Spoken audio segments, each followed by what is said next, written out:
it stands, one nation, under God, indivisible, with liberty and justice for all. Welcome, everybody. We've been in exec session for a bit, and we're ready to get started. And we have new student reps from LECS who I don't recognize, and great to have you here, and you'll have a chance to speak in a few minutes. But always something new and different at the board meetings, and it's hard to keep up with it all. But and it's hard to keep up with our new exec session. We already did that. And do we need to modify the agenda before we hear from folks? I don't think so. Not supplemental, or is already on? It's already on. The supplemental is already on. Supplemental personnel, and we'll speak to a few items in a few minutes. So now that that's out of the way, let's get to the public comment period. And Chris, who eyes are better than mine, will read Scott Doran. Oh, Scott. Good evening. Children in the Ithaca City School District in certain locations have been exposed to unacceptable elevated levels of lead in drinking water sources. This is based on release measurements dating back to 2005. Responses from the Tompkins County Health Department and the current superintendent seem to imply that they are not really responsible for this whole fiasco. What is required by law and what is in the best interest to protect children seem to be at odds with each other. These levels were in fact as high as 5,000 parts per billion in 2005. What was Judy Pastel doing about this and after those results were published? When a hospital lab runs a blood test, if the result comes back at a critical level, the doctor is generally notified by the lab about this.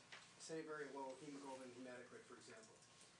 Why was such a safeguard not instituted in the collection, analysis, and tabulation process of water testing in the Ithaca City schools, requiring immediate alerts and remediation? These are principles of safety that should be in place by the superintendents and obviously were either not or not followed. Testing blood levels in 35 students total is a farce and a slap in the face to those who graduated from 2005 onward. There's a parallel between Ithaca and Flint, Michigan. This is a quote from Dr. Mona Hanna-Tisha. It has such a damning, lifelong, and generational consequences. She's the director of pediatric residency at Hurley Children's Hospital, where more than 2,000 children have been tested, according to the AP. Hanna-Tisha, who's credited with bringing this issue to the public's attention, says it was frustrating that it went on for so long and that everything has been so slow. Federal law doesn't require schools to test for contaminants if they get into drinking water from municipal water systems, according to the EPA spokesman Mary Mears. Senator Schumer has been getting himself in the news lately about many things. Where was he on writing a law mandating lead testing for drinking water in elementary schools and on municipal water, where these kids are at the greatest risk for developmental and organ damage? It's disgusting that it's become a political opportunity instead of a behind-the-scenes responsibility of lawmakers. However, the ultimate responsibility lies with the captain of the ship. Former Superintendent Judith Pastel and current Superintendent Lavelle Brown are the captains of the ship. It is for these reasons I am calling for the resignation of the current superintendent and an investigation by the EPA of both this superintendent and the previous one's actions and culpability and any damages incurred by these young students. Thank you. Michael Bryant. I'll pass it this time, thanks. Adam Paisecki. Hi, good evening. It's March. The weather was beautiful outside today. I saw the cross sticks and the tennis rackets and the running around the athletic field. So it wasn't an extreme winter here in Ithaca, but the temperature is definitely welcome, and I hope it continues as the bulbs start to come up, but we know we can get snow in April, so let's just be hopeful. I actually just got back from Albany. The temperature in Albany was the same outside, and as you know, the temperature, if you will, inside the Capitol is not always the same. I know there were school board members there, I think, last week lobbying with legislatures, and obviously there were some superintendents that we chatted with in the hallways of the Capitol today. This is a great effort that happens with many groups for coalition building to lobby so that they can then negotiate in their chambers with the governor so that a budget is more pro-public education. Although we're not always sure what will happen between now and the vote in the chambers, our lobbying efforts today were notifying the legislators that we as a statewide organization, NICED, are calling for at least $2.6 billion more in general aid. Will we see that number? Probably not. But the one thing that I guess I will bring back, and maybe you can share as you lobby too, is that both members of the Senate and the Assembly, Republican and Democrats, seem to all tell us that they are hopeful that they will be able to eliminate the GEA this year as opposed to being spread out another year. As I said, we'll see, but that was a little bit of a different temperature coming out of some of those offices today, so we'll see where that goes, and we'll keep our fingers crossed. This political action work takes energy, and obviously it takes money. And the one thing that we do have as union members across the state is a Vote Hope Fund, and that is money that teachers and SRPs can give to fund, the meal that I had today, the busing that had to be done. These efforts take funds, and the one thing that I would love to chat with you about is for this school board, all of you sitting there, to quickly resolve the issue that we've had for many years where we need payroll deductions so that it's easier for the employees for that fund to channel to the ITA office so that we can channel it to our legislative office so this work can be done, because we have not been able to get that done, and I'd love to chat with you more about that. At the last meeting, there were some words and comments that were thrown out, and I'd like to thank the Board of Education members that chose not to participate. And I'd also like to thank many of you because your comments actually allowed my cell phone to explode with the continued support that the union leadership continues to have. Tonight you will be voting on an agreement that was been ratified by the members, and it's an agreement between the superintendent and the members of the association. I will share with you, as you heard over the last few months, and obviously 2 weeks ago, that there is a mix of good. This is, we're moving forward. We can move on to this phase 2 and start all over again. But as you know, with everything, there's always the bad feelings too, and I'm working through that with the members, and I'm sure that you are working through that amongst yourselves. Despite what's been requested by some of you, reminder that there are labor laws in New York State for collective bargaining, and both sides, the superintendent and the president of the association, will have to abide by those laws. I just wanted to remind you because those comments were made last board meeting.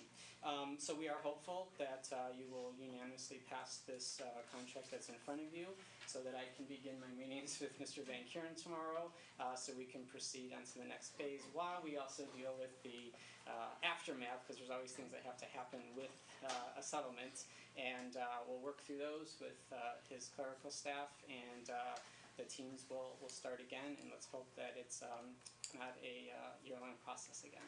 Thank you. Thanks, Adam. Pat Ehrlich. Oh, Pat. Here's Pat. Hi, good evening. Thank you for the opportunity to speak to you. I realize that going to New Roots Charter School is a choice made freely by students who decide to attend there.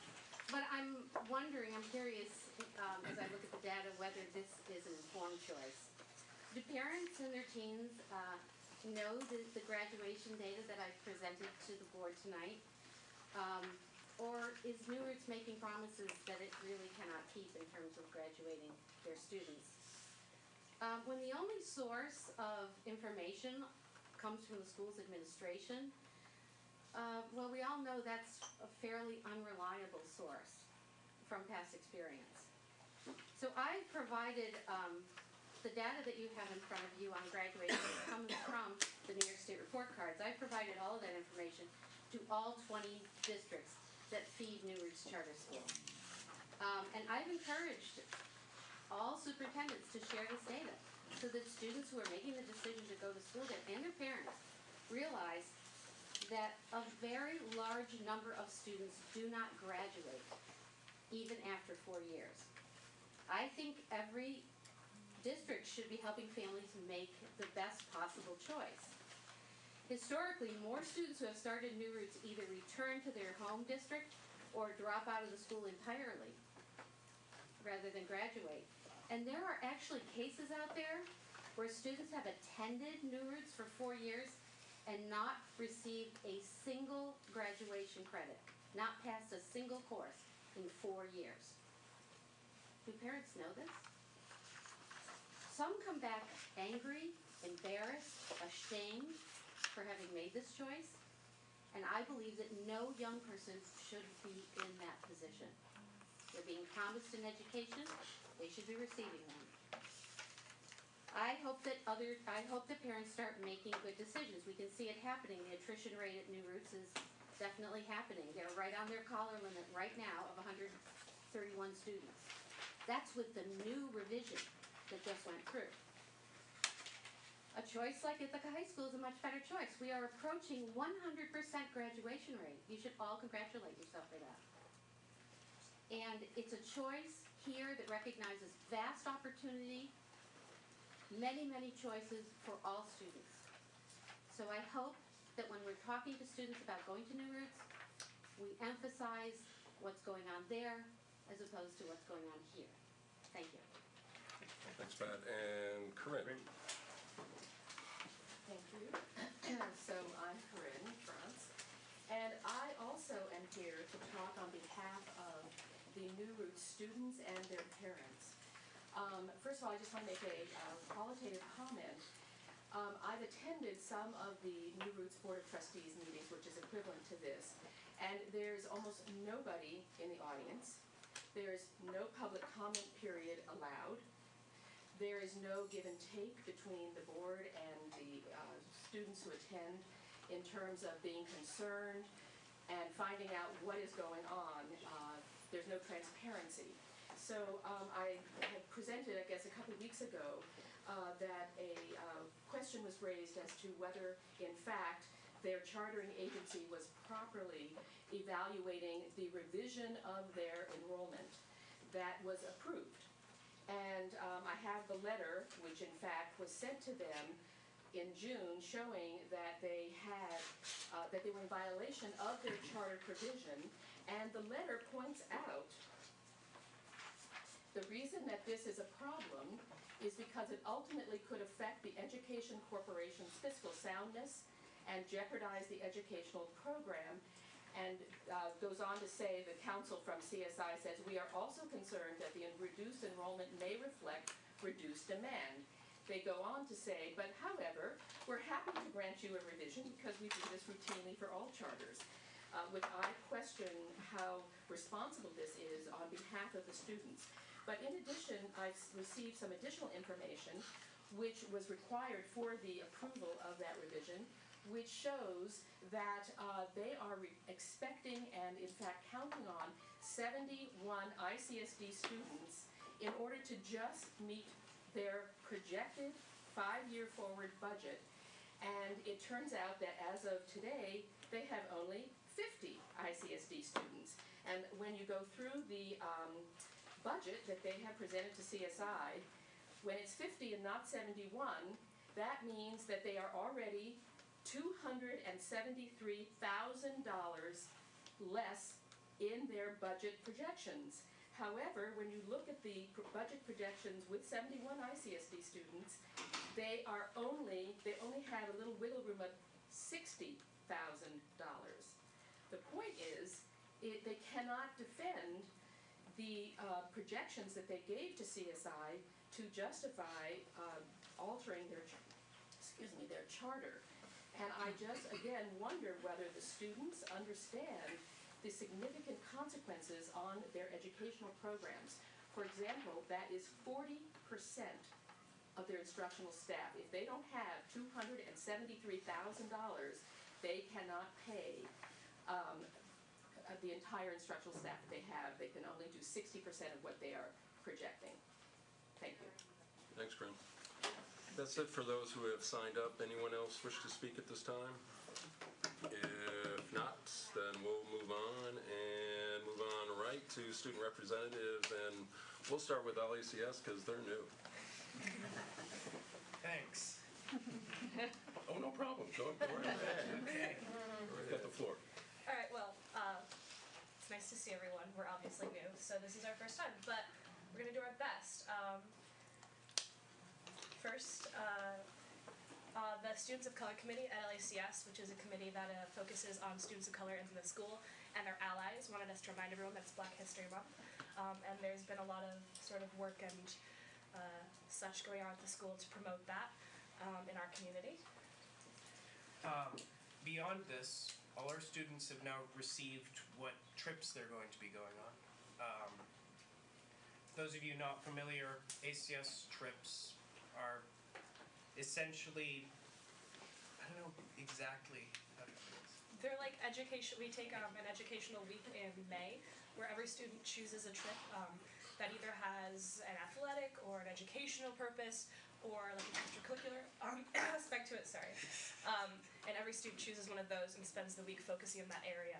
There's options like rock climbing. There's also a music trip, which allows students a chance to really focus on music for those who are interested in the arts and don't always have that choice during the regular school day. And now every student knows what trip they'll be going on, and those who did not get their first choice will know by the end of the week.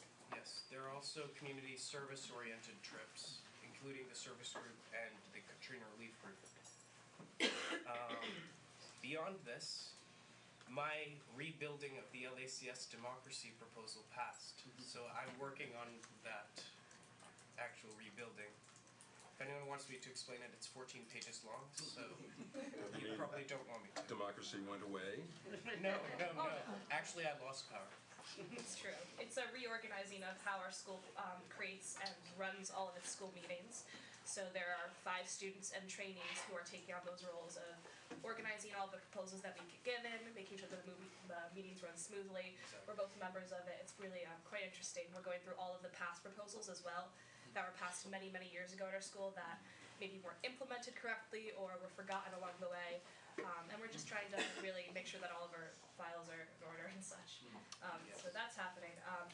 Also, this past weekend, our school had the second of its 2 annual Shakespeare productions, which is something really unique to our school. We have a student-run Shakespeare company where students can direct and perform a full-scale production of one of Shakespeare's plays. This year we did The Tempest, so that was this past weekend. It was wonderful. We're very, very proud. Yeah. We also have a higher level of LACS athletes this year for the spring sports, which is really exciting. We've often seen that LACS students aren't as interested, but there's been a huge increase in those numbers for this coming season. Finally, we had a dress code survey that went around. I'm not sure of the results. Do you know? Jackets and ties, perhaps? The Academic regalia. I'm not sure that would fly at ACS, but Not high up on. no, Okay, I'm not sorry. quite. Sadly. Yeah, it was just a survey that the Feminism Committee put out to the school to see how people feel about our dress code, whether or not it feels like it is targeting certain students, whether it feels like it is the right choice for our community, so that we can gather that data and see whether there's further action that the school wants to take, whether people are really happy with it, just to have an idea of where we stand with that right now. So, yeah, that's about the last month at LACS. Excellent. Great job. And welcome. And welcome, and I think follow that up, guys. Come on. Sure. So last week from last weekend from 3 p.m. Saturday to 3 p.m. Sunday, a team of IHS students took part in a 24-hour film contest at TC3. 4 of the groups were present, made up of students from other school districts like Groton and Dryden. Each team was given a short script to film and then produce into a movie for the organization, educating generations to eat well, about the adventures of Carrot Man and Kiwi Kid. The Ithaca team came in first place with their piece of lollipops, receiving praise from all of the judges. And in other news, IHS has created a new club in response to NASA's challenge to build a miniature satellite, a CubeSat, that will be constructed and launched at an official government facility. Students were tasked to design a 10 centimeter by 10 centimeter by 10 centimeter box that can both sustain power and also conduct experiments while revolving around the Earth. This challenge was actually first introduced by a speaker from the Conversations with a Scientist, who explained this new challenge and created initial interest. The CubeSat Club held their second meeting today and are well into their planning phase. Every year, students at Ithaca High School compete in the American Math Competition, and this year 3 IHS students qualified to compete at the next level: Daniel Halpern, Pooja Reddy, and Lisa Yu. Also, as I'm sure you're already aware, due to concerns over lead in the drinking water, the fountains at Ithaca High School have been sealed off and replaced with water coolers. Our impression has been that students at the high school do not seem to be that concerned about the lead, probably due to the fact that they recognize that they're older and it has less of an impact. So last weekend on Friday and Saturday, Molly UN Club of IHS along with one LACS student traveled up to St. John Fisher University in Rochester to compete in the United Nations Association of Rochester's Molly UN conference. So there was lots of good debate, good diplomacy, mediocre formal wear, but you know, when you try to force high school students to dress up, some things go wrong. IHS won the best small delegation, which is continuing from last year's win of best large delegation. We did have less people this year. Lots of good gavels, plaques, and joys. Ithaca celebrates another good win. Additionally, in the subject of wins, Saturday at Hackensack, New Jersey, at the Bergen Academic Spring Quiz Tournament, our Ithaca brain team got first place, and the B team got 5th place. They also had a TT3 preliminary competition on Monday, and they both won their preliminary matches, so they'll be going back next Thursday for a prize of $3,000, which, going back several years, they have won, so we're eagerly awaiting that win. In sports news, our Ithaca High School boys swim team placed second at States this past Saturday, which we are very proud of. And this is the team's best placing at States under the current coach, Mike Armitage.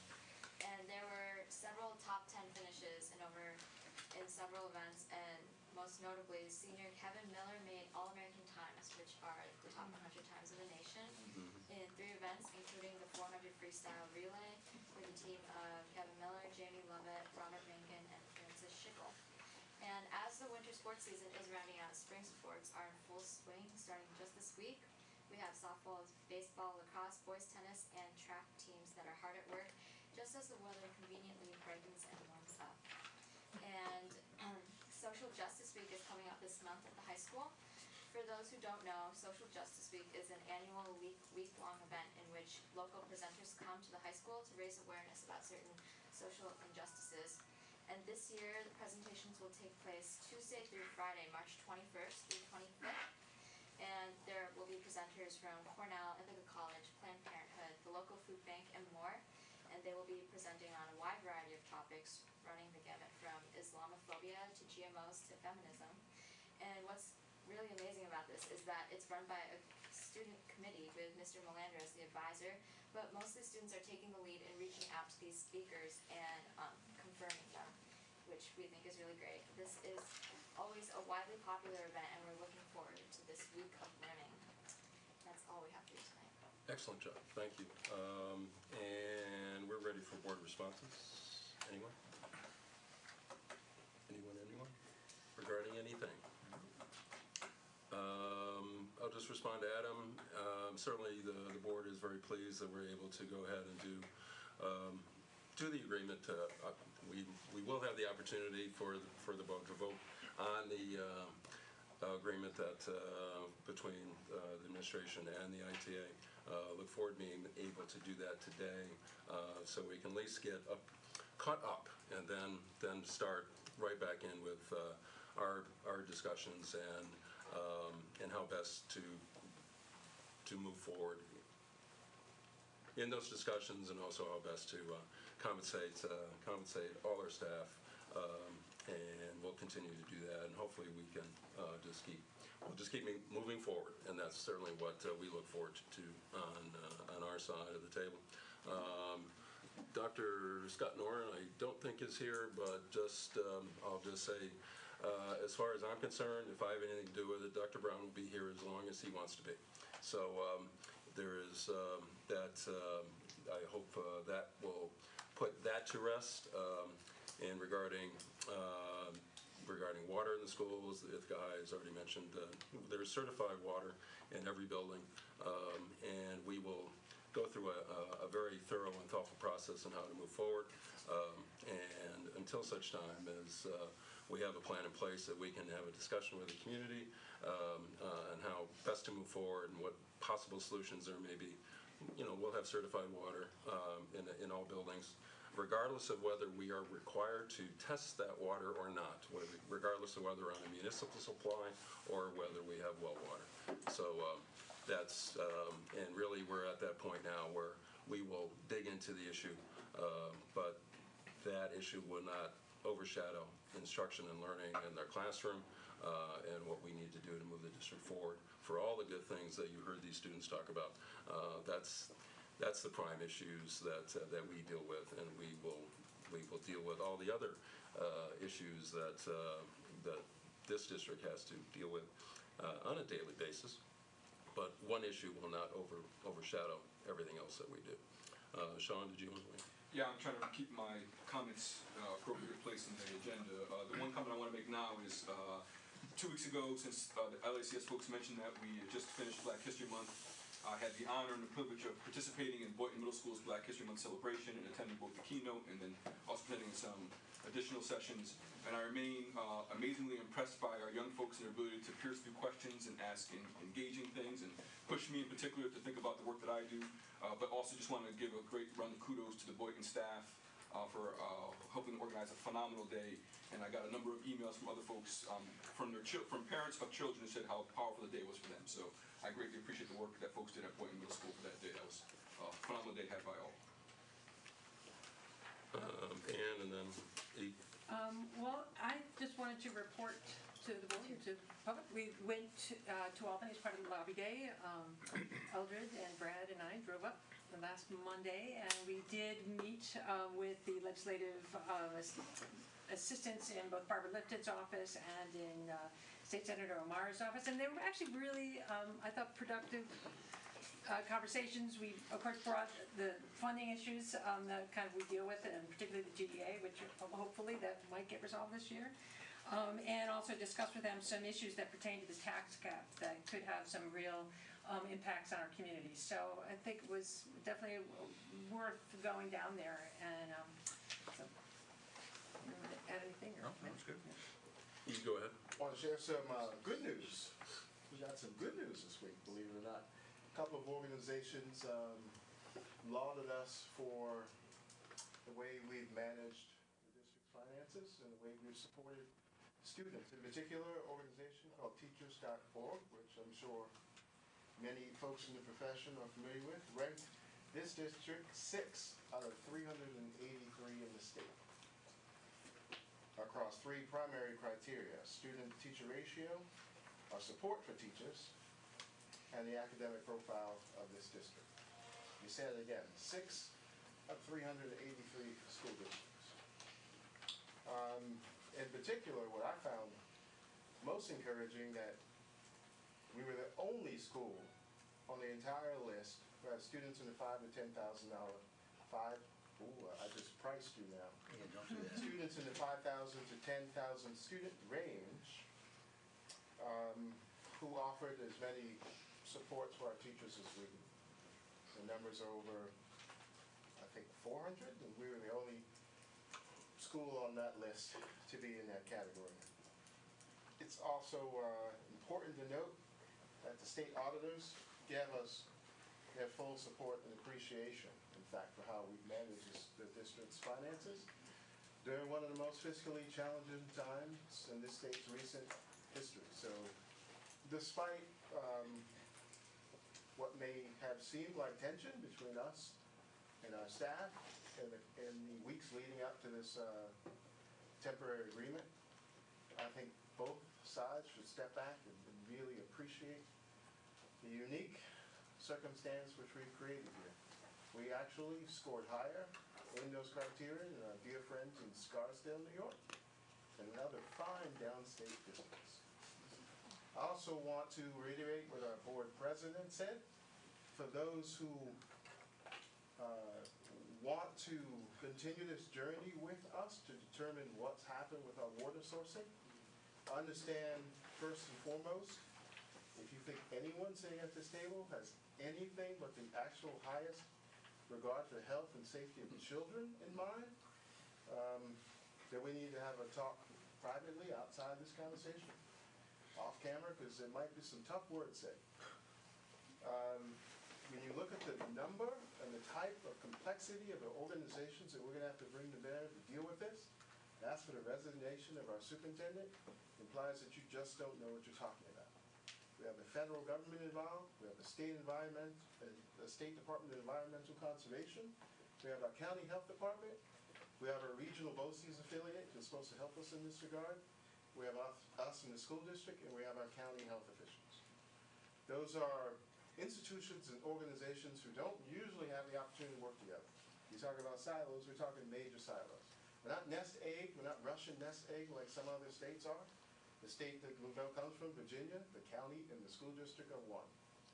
Right? They don't have the complicated issues that we have of trying to get both the technical aspects of testing correct, as well as getting all of the players involved so we can come up with a procedure that all agencies can support.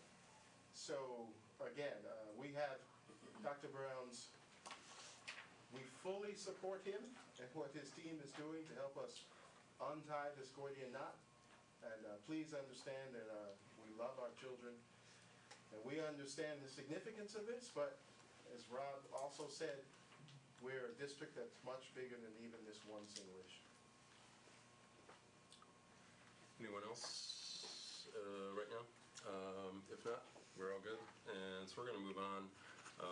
We have a fairly long and extensive consent agenda, and probably need to speak to it a bit as we go. I'll move the consent and ask to, if it's, assuming it's seconded, ask to speak to 2 items. I'll second it and also speak to a couple items. All right. Well, get in line. Go ahead, Brad. Wow, yeah, beat you to it. 5A, resolution. We've talked about this. This has to do with the EPC, the Energy Performance Contract, and also with the Smart Bond. What we're looking to do here is a revenue anticipation note up to $6,500,000 to provide cash flow for both of those projects. We're assuming the EPC is going to go forward soon. The objective would be to fund part of that out of this until we're able to issue the final bonds on it. And also, you'll recall that the Smart Bond, the Smart Schools project is one where you complete the work first and get reimbursed later, so we needed the cash for that. So that's what 5A is. 5B, for those of us who've been around long enough, back in 2009, the Dormitory Authority did some refunding bonds for a group of school districts in New York State. They're now refunding those bonds again. This will save us roughly $42,000 a year. So the local tax, since this is subject to building aids, so the state taxpayers will benefit about half and the local taxpayers will benefit about half. Our building aids roughly 50%, so that's what will happen there. And yeah, we're diving into bond details, but go ahead, Sean, and then we'll come back. We can pick the bond details. I would just say, for my time, I have a couple items. One about the bond details. On my time on the Finance Committee, it's important maybe for the public to realize a number of conversations we've asked about sort of refunding bonds, refinancing bonds, and I'm amazed that a number of times our financial advisor came back to us saying that no one's ever asked that question. Right, so we seem to be trying to push things a different way to save money. So Brad just mentioned $42,000 of savings simply by sort of, in some regards, moving some paperwork around, but continue trying to ask those questions about how to do this financing differently. And there's an example why the state, in some regards, applauded us in their last audit. If folks haven't read the 13-page audit, I recommend it. The one suggestion, the single suggestion in the audit is keep doing what you're doing. I don't know what to take of that. And they also use the word commend. Commended, which is rare for the state. Which is Smile, Amanda. Sorry, go ahead, John. Two other quick points. One, on the consent agenda, in the personnel report, folks will find a line item for a modified tennis coach. Folks who've been following sports for quite some time may know that this has been a long journey, having conversations about whether or not modified students can play varsity or JV sports. We've had significant ad nauseum conversations about Tanner scores, about physicals, etc. We currently do not have a JV tennis program, and I don't think there's one in Stack, if I'm not mistaken, right? And so what's on the agenda is the possibility of improving modified sports so our young folks continue to have access to play sports. And so I want to speak to that for the board members that are here. Lastly, I want to speak to item 6B, which is the ITA collective bargaining agreement. You heard the union president in some regards praise folks for not participating in comments. I would hope that we'd be continuing to encourage as much engagement as possible. And while I'm very much aware that all negotiations have to be negotiated, there's currently nothing that prevents us from engaging in public negotiations or negotiating how to engage in public negotiations. And I will continue to pursue that and push that. What was clear to me during our last round is that we lacked transparency. And I think the only way we should get transparency is for us all to be in the same room, the same table, having the same conversation. And since I'm committed to doing things differently in our community and having different conversations, I hope that's an idea that we will, at the very least, explore and pursue. Thanks, Sean. Any other board comments before I bring David? If you could just, obviously we try to have a full range of modified sports through girls, boys, a full complement, a full menu whenever we can. More soccer teams if we can, whatever the demand is. So you want to just touch base on? Right. So throughout our staff program, Jeff Manwaring, our interim athletic director, reached out to other schools to find out what they were doing, especially in regard to the athletic placement policy. And other staff schools are creating a modified boys tennis program. It's a smaller program, and all of the boys will be playing at one location, so they all come together at one location. We reached out to our middle schools to see if there was even an interest, and there were 14 young men who were interested in our modified program. I also want to say that there were some young men who did not meet the criteria of the APP, and they reached out to Jeff, myself, Dr. Brown, and their parents came in to speak to us, and they were just asking for what can we do? What are our options? So we looked at options, and we looked at what opportunities there are for the young men, and we will continue to look at that as we move forward with the APP. But there is now a Stack modified boys tennis program, which we would like to participate in. And we do have 14 young men already who are interested in the program. Great. And funding within the athletic budget, or a budget item somewhere, Amanda, that we can, but this is for this year, for this spring. That is why we need to vote on this tonight. Yes. So we can be on par with the other. You're actually voting for the program, so then we can turn around and find a coach. Sure. Just wanted to be clear on that. We had not had an opportunity to discuss this as a board. This has come up fairly recently, but this is actually a new program, so it has not been around before, so that is why it is new. If that's clear, just wanted. It's always nice to know what we're voting on in the consent agenda, right, Danielle? I mean, very good to see. Very nice to see Danielle here tonight. Well, we'll get to Danielle and her friends from South Hill in a minute. And do want to make the point that refunding of bonds, the revenue anticipation notes, we'll say this many, many times, has nothing to do with the budget that we will be voting on, that we will be rolling out. The refunding of bonds merely saves us money because we're taking advantage of the interest rates continuing to be low, and it's an opportunity to refinance, basically refinance your house, refinance bonds. It's really just the same thing. And the funding for the energy performance contract and Smart schools. And the smart schools allocation, that's in anticipation that we will be able to at some point spend that money as long as Albany approves our energy performance contract.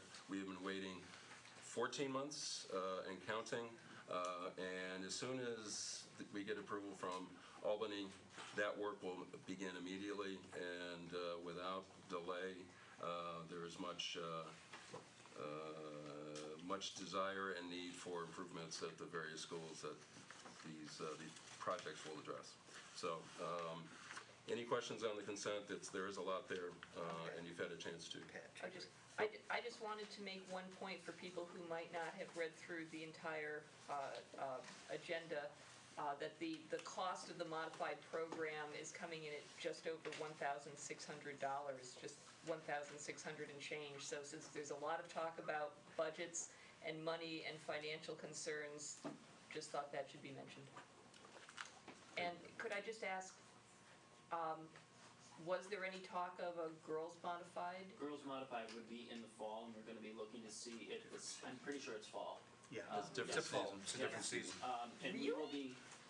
Pat, not every tennis courts. Same courts, Pat. I mean, give me. If there's an opportunity. It's Title IX, baby. We're good. We're good. But it's, you know, They've already season. played. The different genders play tennis in different seasons? They're competing for the same court. There's only so many courts.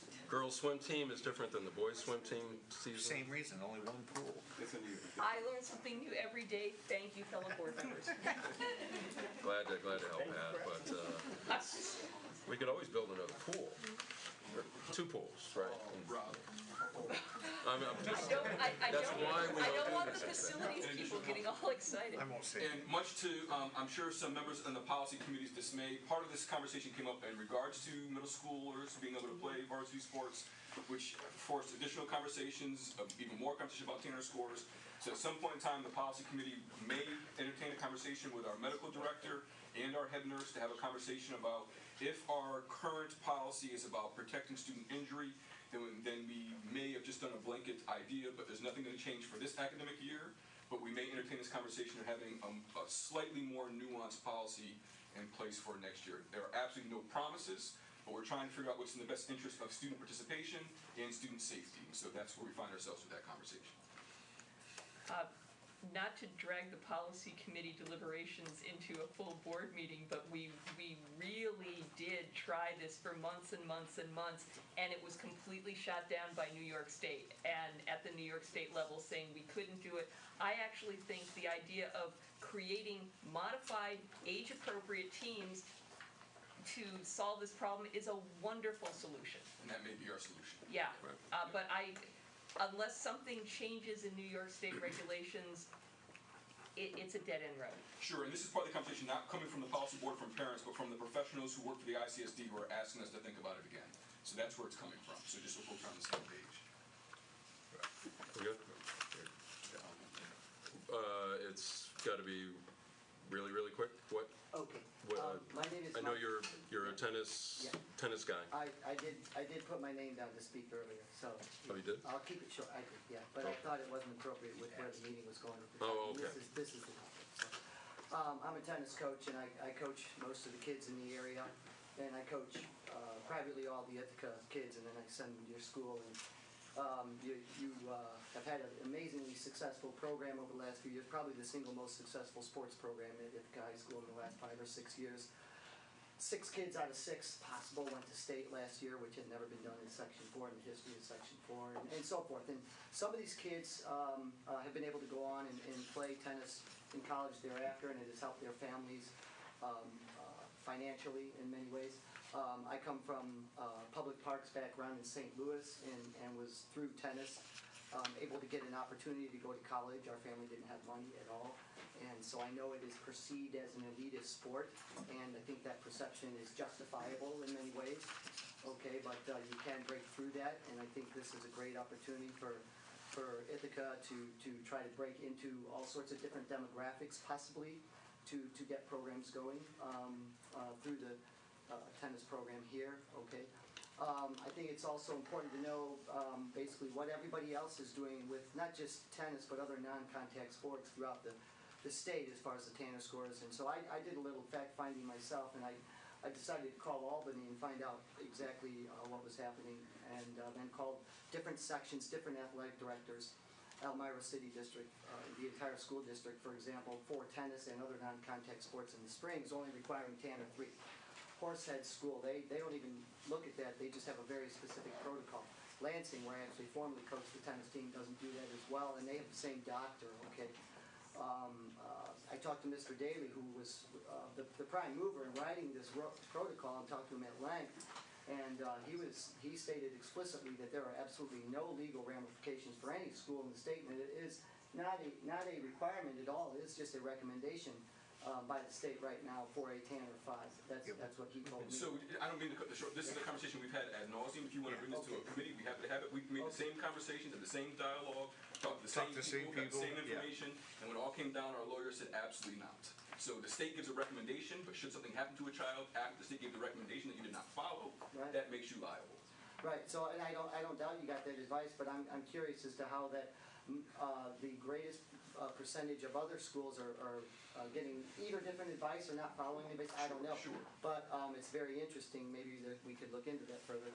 I also wanted to suggest that the modified program is a very low-cost program, and there was a girls modified program here not too long ago. I was the coach of it, okay, and it was very successful.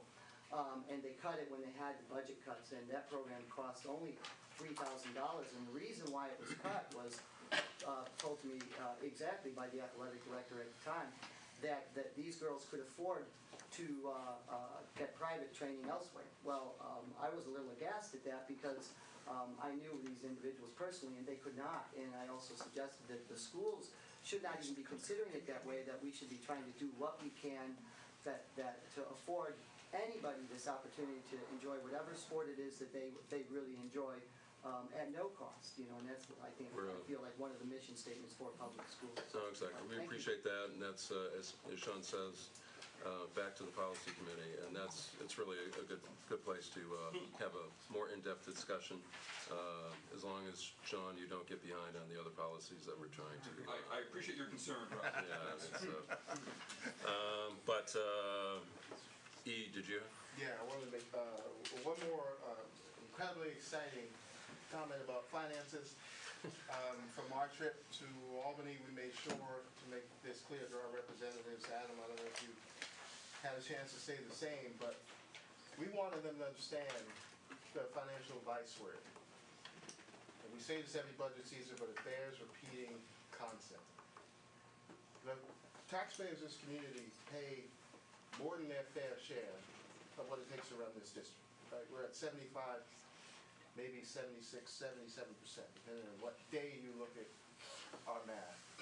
And yet, the population of our free and reduced lunch students is now closing in on 40%. Right? So that means that the folks in this district who have means are already subsidizing the families who are facing financial challenges to the tune of roughly 17, 20%, right? And we live in a very unique circumstance in which 60% of the taxable property in this area is off the books. And we are extremely unique in that we have almost a fair share of students who come from solidly middle-class backgrounds, right? Some families here we know have 2 faculty members as teachers, some with patents. We have kids in rural poverty, and we have a significant urban population of children. So what we were trying to impress upon our representatives is we are very unique. And those pressures are, we see the results of those pressures squeezing us to the point now where we're beginning to run out of room to do the creative things and the appropriate things that we want to do for our staff and for our students. So we hope they hear us. We hope the GEA is done away with. I'd ask for retroactivity, but that may be asking a little too much. We want the foundation aid number to be changed. We want the pre-K to give us the capacity to do what we've already committed to doing in this community for all the students. So, you know, it's time for us to start swinging. And we went down there and we swung as hard as we could, and hopefully we'll get some results. So thank you for Ann and Brad for driving, and let's hope we get some relief soon. Our meeting's turned into open mic night, but we're going to, as far as I know, the consent agenda has been moved, seconded, and ample opportunity to comment, and all in favor? That is everyone. Yes? Oh, okay, that's everyone. Thank you. And Dr. Brown, Yes, sir. Thank you. But you're on the agenda, so you may as well. Thank you for the opportunity, Mr. Anthony. Just one item tonight, and this is more for our friends, partners, colleagues, neighbors associated with the Cornell University community. Just at our last meeting, I spoke about a communication I had with President Garrett and their ongoing support for our school district, and committing to increasing their support to our school district over the next 5 years. And we all expressed our appreciation for the Cornell family for doing that, to help us with our teacher learning initiatives. Yesterday, I'm sure most folks have heard the very, very sad news, and you probably all saw emails, press releases coming from the various organizations about their thoughts. Frankly, I tried to write something and I couldn't. It was one of those few opportunities where I couldn't put my words on paper. So I thought I would share tonight for folks. Beth was one of the most impressive persons I've ever interacted with, period. She was as committed to our school district as any other person I've had a chance to meet here in Ithaca. And we had great plans to do amazing things for young people. And those plans are still going to be in place, but unfortunately she won't be with us to do so. I can't say enough about her, and in expressing our condolences to the entire Cornell family all over the world for this tragedy that has occurred. And so with that, I just wanted to ask for our school community to to share our thoughts and prayers with the Cornell. That's all. Thanks, Dr. Brown. And certainly we'll echo those thoughts. And as far as I'm concerned, I did have a chance to meet Beth Garrett a few times. Football related, actually. She was quite the fan, and but I think for many of us in the community, for those our spouses that work there, and for those who went there, I think it's kind of a sense of a loss of what might have been, and I think that's what the Cornell community is going through right now, and it's going to take a while to recover. So thanks, Dr. Brown. I appreciate your sentiments, and we do need to get on to school district business, and we will do that right now. And I'll thank you, move Brett. the resolution to sustain the student disciplinary determination as presented in the agenda. Second by Maura. We've had a chance to review, etc. All in favor? That's everyone. And thanks. And so we'll move on to the next subject. Vacant board seat. We are 8. Jen Curley resigned on the 25th of February. And typically her resignation took effect when she submitted a letter to the board clerk, and she has her reasons were stated in a few different places, and certainly to us, and we will let Jen speak to that. But what we have to speak to is really what we shall do with a vacant board seat, and I probably have a pretty good idea what we will do, but feel free to weigh in. Brett? Well, obviously, we're not going to have a special election. We've got an election 9 weeks away, so that makes no sense at all. I think at this point, with 8 or 9 weeks till the election, I'd prefer to just leave it open at this point. If I recall, this one would be one where the person would be seated immediately after the election. So the person would be whoever's the 4th highest vote getter would be seated immediately, so to fill out the term. So it's not like we're waiting till July 1st. We're only waiting till mid-May. Not if it's an incumbent, right? The highest vote getter who's a non-incumbent would be seated immediately. Is that not correct? I'd have to look at it. The highest. No, not the highest. No, not the highest. Will take 3-year terms. The 4th vote getter will fill out the incompleted term. That's what happened last time. Yep. Unless, no, that's right. That's right. Right. I think that's right. I think the first 3 vote getters get the 3-year terms. The 4th vote getter would get the remaining term. And seated immediately. But seated immediately. Correct. And just to point out, we went over this not all that long ago, but the 3 options are to hold a special election at great expense, to leave a board seat vacant, or to appoint someone under a variety of mechanisms, whether it's as we did with the last opening, taking the next highest vote getter or from the previous year's election, or some other means of soliciting responses. At this point, since Jen Curley resigned most of the way through her first year, that would be, if we were to appoint anyone, that would be appointing someone to a 2+ year term. Just to the election. If we appointed, it would still only be to the election. Right. Oh, okay. Sorry, don't mean to correct you. No, correct me. But it would only be to the election. So for 9 weeks. So by the time we tried to appoint someone, so I'm speaking with Brad in the idea of leaving something open, letting the democratic process take its course, and hoping that people will want to run. Yes, it's actually, it's a fair amount of work to be on the Board of Education. I think folks realize that, and it takes a lot of commitment. But it is, as I've said, some of the most rewarding work that I've ever been involved with. So there's good along with the commitments. That's not that strange that there would be good things from a commitment to the children of the community. I'll make a motion. Jennifer, typically we need to just vote on an action to leave the seat vacant. Motion to leave vacant the seat, I'm repeating myself, leave vacant the seat from Jennifer Curley's resignation until the May 2016 election. Is that right? There you go. I'll make that motion. I'll second it. Pat went out, so motion moved, seconded. Any other comments? I think we're probably okay. All in favor? That's not quite everyone. Those opposed, those abstaining would be shown. Got that? Are we good? Okay. See, I wouldn't even mention how quickly Danielle would have had this all. I'm sorry. Oh, I'm just having a little fun. Thanks, Danielle. And thank you, Jennifer. Are we good?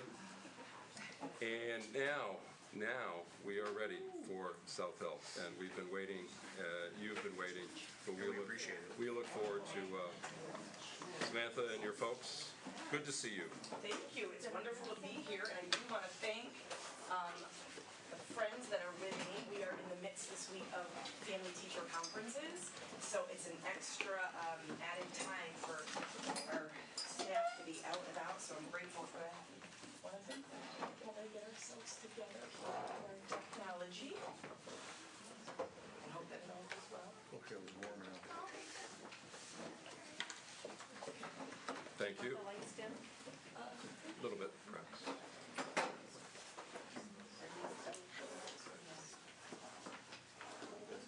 That's good.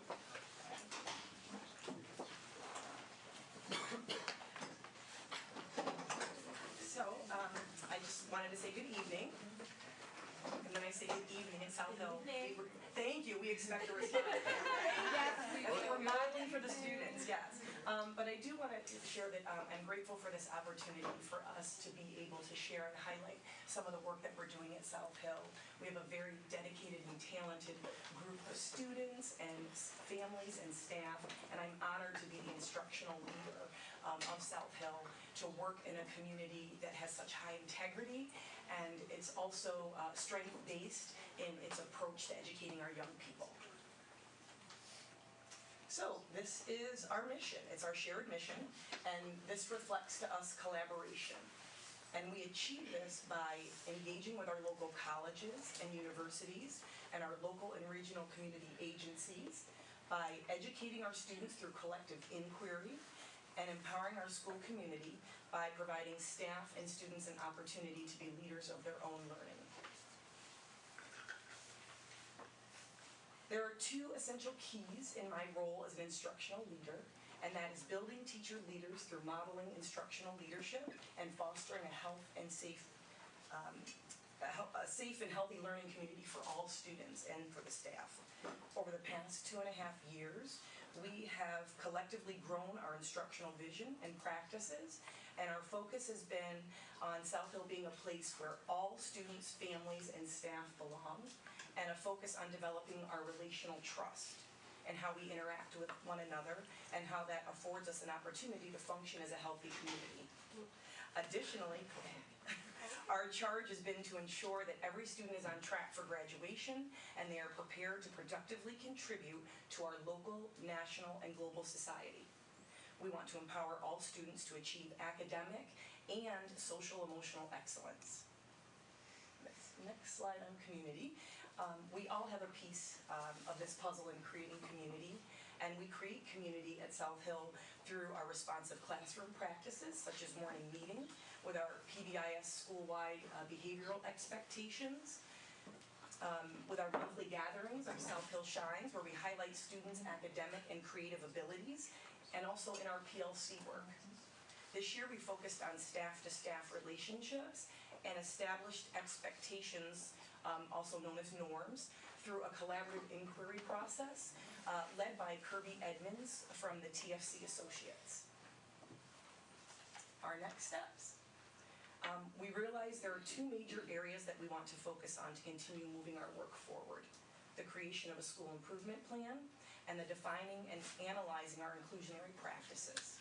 Our state-based council is leading efforts to develop our school improvement plan, and this process is going to provide us an opportunity to work collectively with students, families, staff, members of our community, and help us to focus on specific aspects of our instructional vision. We're beginning to examine and redefine what inclusion means for us at South Hill. Through the support of Lee Ginenthal, we've begun some small group discussions with our ESP staff, with our building level inclusion team, and with our support providers, so reading, special ed, OT, PT. We're reviewing the practices and analyzing how we're meeting the needs of all students and families. And as a result of these discussions, we've determined that we need more dedicated time and attention to our professional development in this area. Our equity mentors will lead some of this professional development with staff in April. So, in support of us achieving our collective vision to prepare students for our global society, here's how you all can help. By implementing a world language program at the elementary level. Yeah, I did. You're good. You're good, Samantha. Sorry. Creating more professional development through an instructional coaching model at the building level. Okay, I gotta go right now. Ensuring there are opportunities for art, music, library, and PE integration to support our case study experiences and expeditions, and helping us to maintain our current staffing sections and class sizes. We're going to show a short video, and hopefully that will capture some of what I've shared with you. After the video, you're going to hear from some of our community members, but most importantly, I encourage you all to come and see the magic that's happening at South Hill in real time, and please know that you're welcome at any time to come and visit. Yep, yeah, you'll have to ring the doorbell. Right.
Good lessons for board members, I think.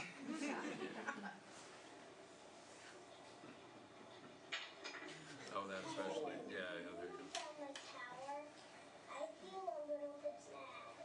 Maybe you should not knock down the tower. Okay, can I help you rebuild it? Yes. I wish the kid kick it and take over. Yeah, no doubt, Elder, no doubt.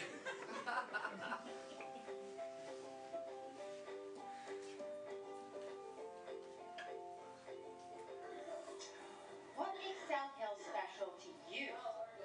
South Hill shines because the community comes together. Respect, because because everyone respects each other, and it's good to be respected. You guys did a wonderful job in math today, and what we need to do now, we need to clean up. So I'm going to ask in just a moment that you put your math workbook back in your desk and come back to the room if you're ready to learn a new math game. And while we do it, we're going to sing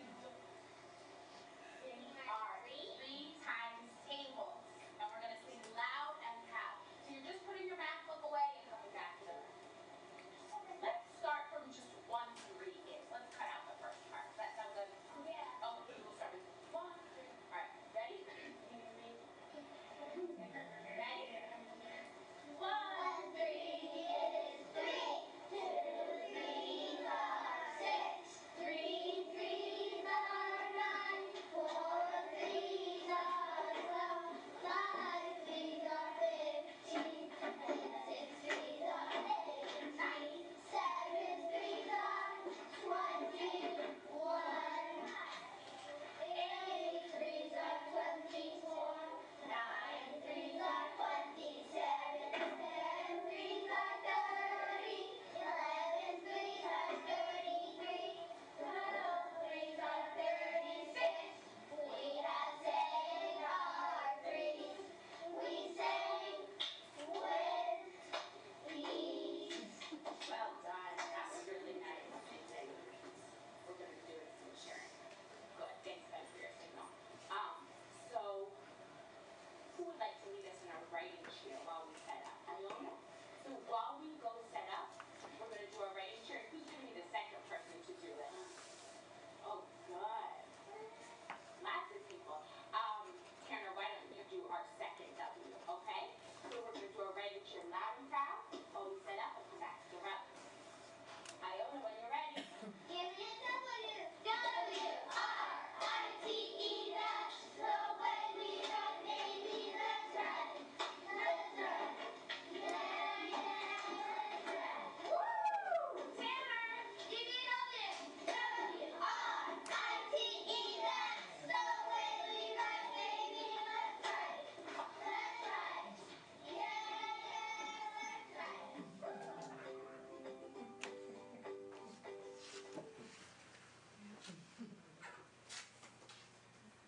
Here, it gets a little funky when you play video.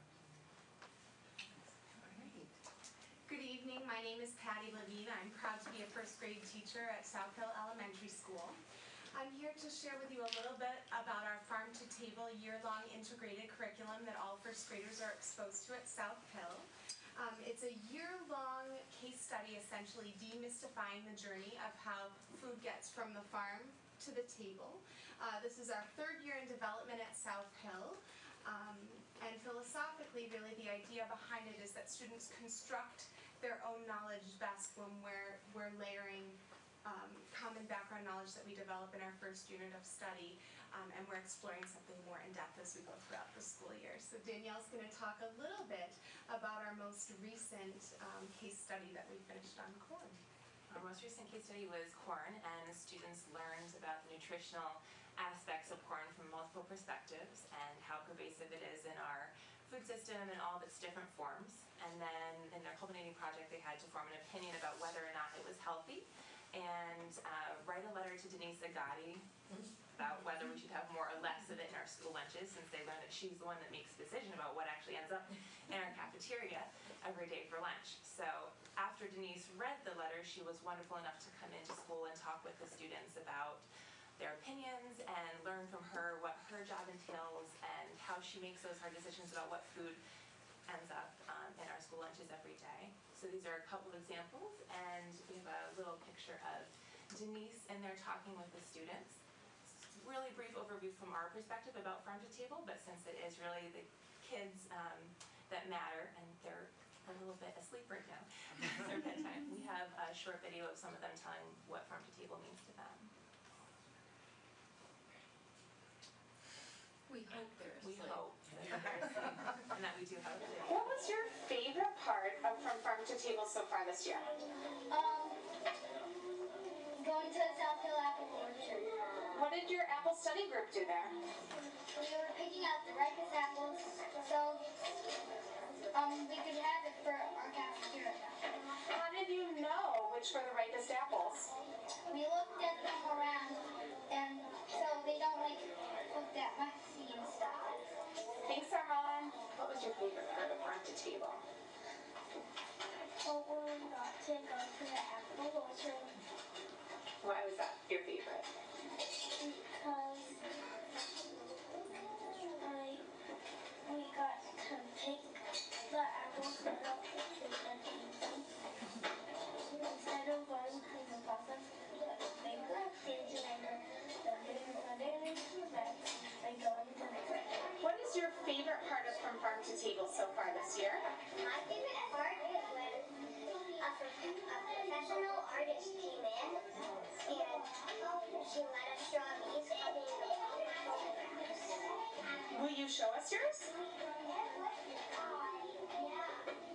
Will you share some details with us? I tried to make the buzz and the head and the body and make the wings in the right position. Nice detailed work, Emily. What's your favorite part of Farm to Table? My farm workers, they travel. Why do they travel? So they can work and they get food and they can drink far from drought. What is your favorite part of From Farm to Table so far? My favorite part is from Farm to Table is taste testing the apple muffins and measuring how many ingredients we had and using Dolby voices. I really wish we could do that again. Oh, hi. I'm Sarah Jones, Chief Librarian at South Hill, and I'm here because Samantha told me I had to be. So excited to be at South Hill this year, and I'm really trying to kind of fill what I think has been a bit of a void there for the past couple of years. It's been someone not stable. Not the person, but the position. Okay, anyway, here's what I've done so far. I do a little monthly newsletter to families, which, let me just, I have a screenshot. My little South Hill, that one got 1,100 views from 3 different countries around the world. So, I don't know, it's pretty exciting. If you guys want to know that it's S'more, it's a very cool tool. I can totally show you how to use it. I do professional development offerings for staff. On a voluntary basis, I've also done a couple things at the faculty meetings, just trying to offer new technology tips and how to use Google Slides and all that jazz. I've been working with the upper grades on the digital safety curriculum. Our 4th and 5th graders especially, they made some of these comics on how to handle cyberbullying, which I thought came out really cool, and they basically just had to show an example of what a cyberbullying situation might be, and then a positive outcome that could come from either taking a break or telling an adult, that kind of thing. And they just had so much fun making these, so that's my little spiel. All right, we can close it down now. So that's it. We do have, I just wanted to share, because this year we have engaged in with Ithaca College. It's an intergenerational program, and we're piloting it. So I just wanted Ms. Stam to share for a few moments, I believe we have maybe 2 minutes left, about the intergenerational programming. It just started this week. It's it's my kindergarten class this year. The pilot is one kindergarten class and one fifth grade class, Ithaca College students, which I call Ithaca College Angels, because they're game changers in our building, and Longview residents. And the Longview residents came in, and we had interview questions such as, what would I like to learn or get better at? And they went around and everybody shared what they like or get better at. And it was magical. It was just magical. And we're going to be doing this in weeks to follow with this group of Longview residents. One of the residents that came to my room is a friend of mine because I take my dog to Longview once a week, and I've been doing this for 7 years. And she went in the hospital yesterday, and my class, with their whole hearts, made cards, and I took them up there today. They really became connected. It's a beautiful thing. So again, thank you for the opportunity to share a little bit about what we're doing. Questions, comments from anyone? Just to start, I want to thank you for coming and letting us get a glimpse into your classroom. So for me, that's really exciting to see and hear what you're talking about. I actually want to pick up on something you brought up and find out what you had in mind when you said the language. What were you thinking? I just want to hear more about that. Well, I'm thinking that we could collaborate with Ithaca College and Cornell, but also with Ithaca High School. I know that some of the classes run maybe 7 or 8 kids in a class, and is there a way that we could maybe shift some of that instead of having intro to French, only having 8 students maybe at the secondary level? How could we maybe shift that and have it start at the elementary level? And our colleagues in Geneva, I mean, they're teaching half the day in Spanish and half the day in English, so there are districts doing that, and we have several families in our community who are interested, so this is something that maybe we could pilot or look into for the district, but get you some more information. But I'm thinking that we've got wonderful resources at the high school, and to use them, and the middle schools as well. Anything else? Samantha, Pat, yes, go. I just wanted to make a couple of comments as, former South Hill parent and former South Hill board rep. I kind of teared up a little bit when the kids started talking about the apple orchard, because it was a cohort group of parents when my baby was a kindergartner there who planted those trees, and now she's in college, and the idea that there's little kids like harvesting the apples and cooking with them is just such a great long-term use of what was a very inexpensive and sustainable product. So that was really good. And I seem to recall, just on the language issue, that the INAUDI Center for International Studies was trying to work with South Hill many years ago on infusion of language into the curriculum, and I think the Institute for European Studies and Latin American Studies programs, which have the Romance languages, have both lost their NRC funding, so they're no longer doing the kind of active outreach they used to. But maybe we could get a nice Mandarin or Japanese program in there, and then eventually we can hook our high school into the Kakahashi project, which takes students to Japan for a week. So let's get some creative thinking going with minimal budgetary consequences. I'm not going to follow that. Go ahead. Just to follow up on the Ithaca College Angels, what I so appreciate in my capacity as an MLK scholar mentor to a number of mentees, I think we have 3 MLK scholars that spend time at South Hill School on a weekly basis, either doing after school care or during the day. And what I can communicate to you from each of them is how much they talk about the familial environment that they find at South Hill, and that it gets them really excited to go. And so it's always a great thing to have students get excited about their community service and social justice placements. And so whatever you good folks are doing out there to build community coverage, because I get it back from my end from the college students. So good stuff. And Chris. You mentioned next steps and 2 key things. Could you just elaborate on that? Sure. The school improvement plan, that is something that I remember years ago that we were kind of like required to do, and we've almost gone away from that to some extent.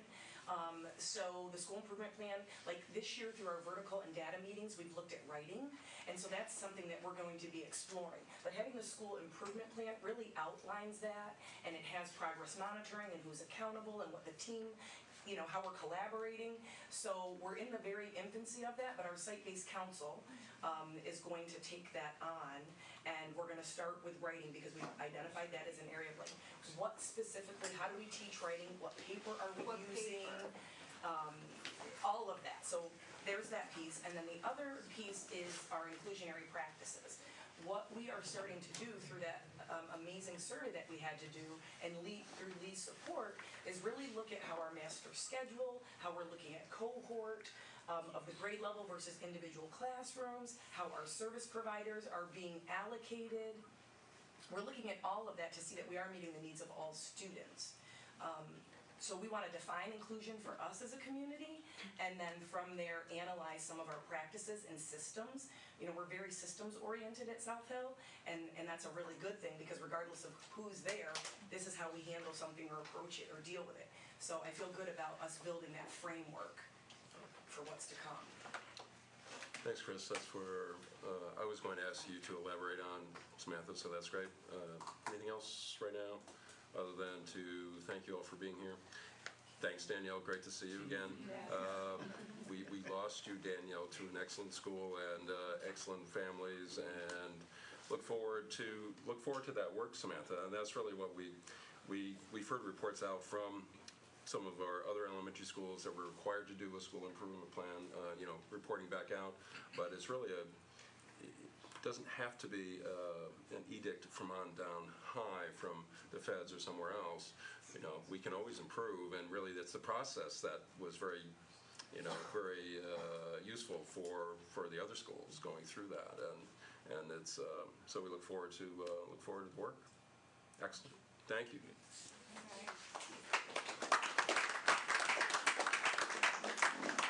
And we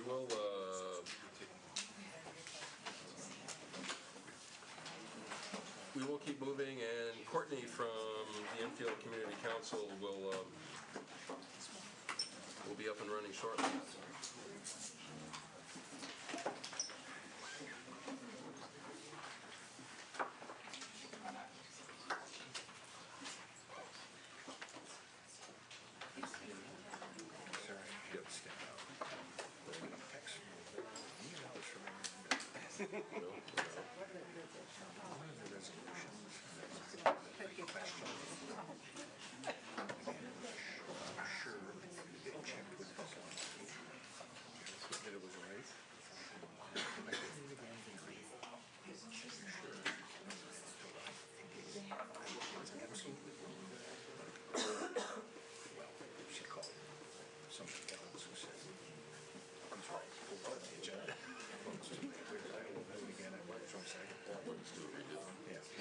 So we don't need to hold it.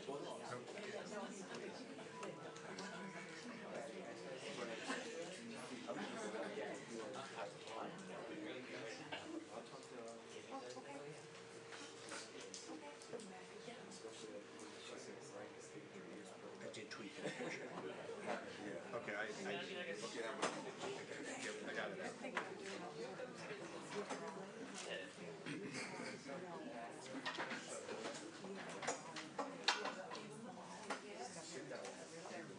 You're pretty close.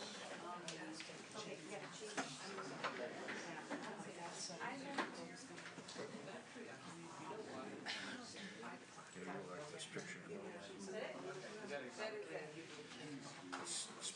Hastings office. I'm just going to let the slideshow So Courtney, we gave you just a few minutes just to get set up. We are back, guys. Okay.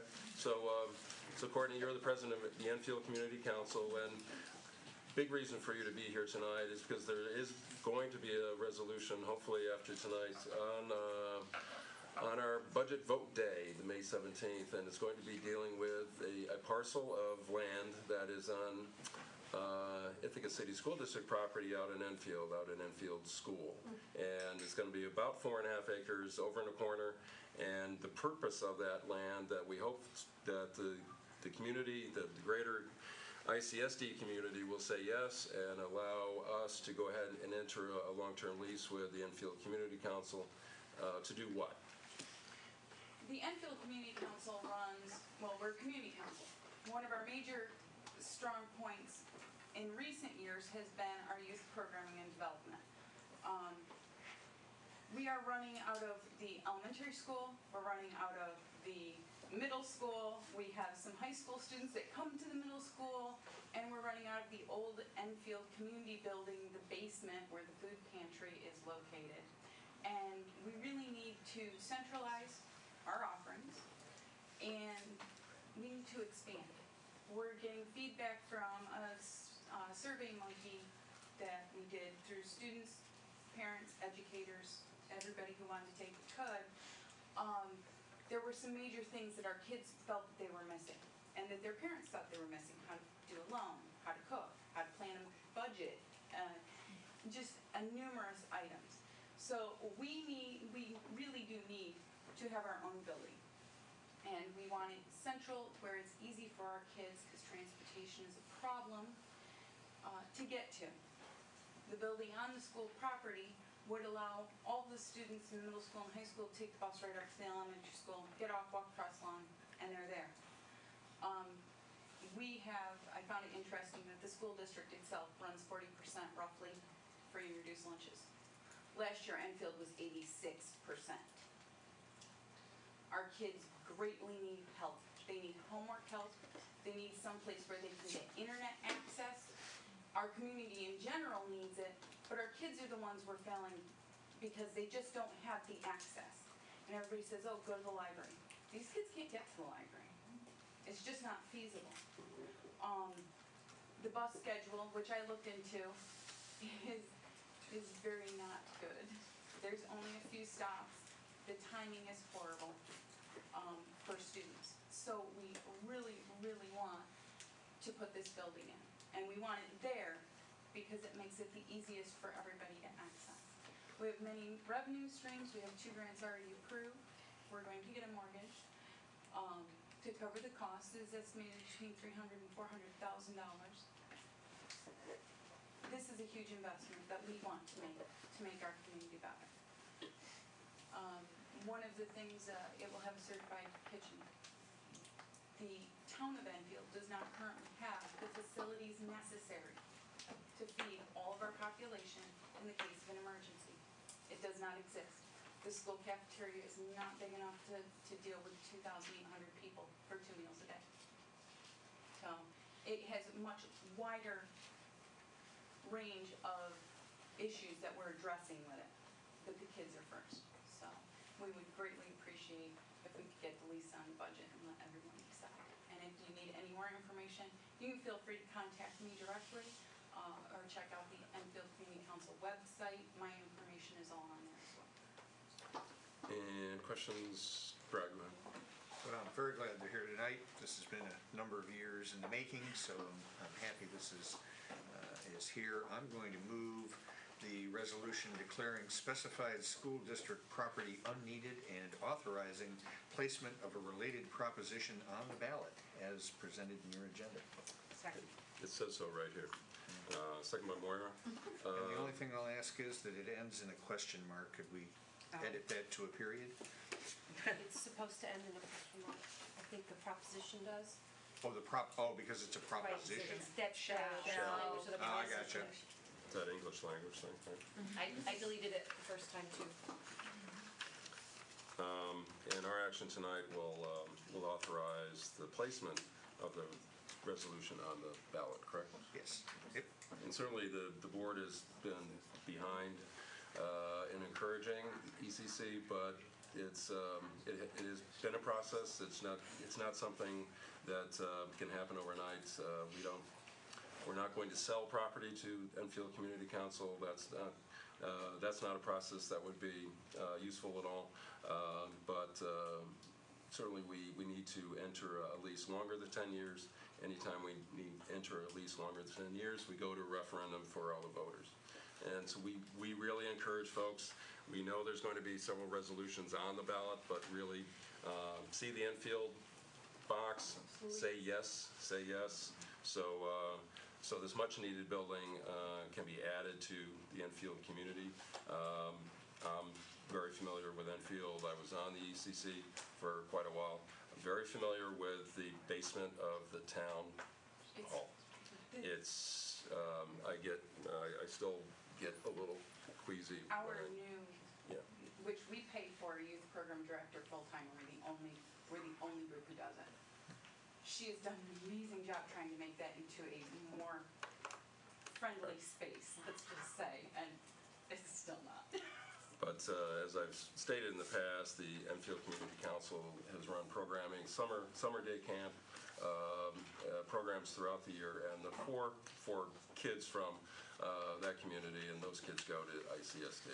So it's a win-win for our kids. It's a win for Enfield, and hopefully certainly a win on election day. And then you can move forward. And you've already done a lot of work already, and you really just need this piece in place, and then you can go ahead and secure financing, et cetera. Yes. Correct? All right. Anything else? Hopefully we made that clear. And move seconded, all in favor? That's everyone, and Sean had to step out, so that's the 7 of us, I believe. So Courtney, you're good. I appreciate you coming tonight. Yes, and, thank you. Thank you.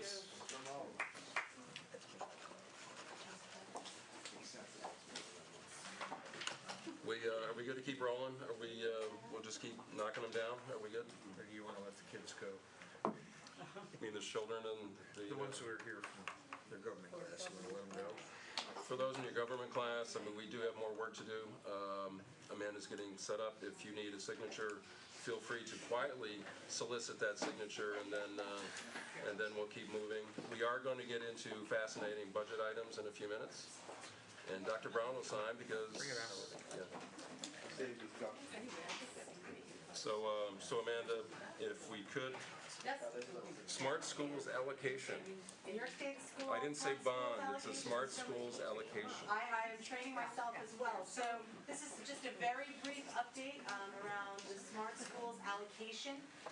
Again, I have to give a lot of credit to Jennifer Hillman, our district clerk, for helping us make sure that the website is easy to navigate so that people will know where to go for the information. So this is an update in process. So we're in the middle of the process of working on all the requirements for our Smart Schools allocation.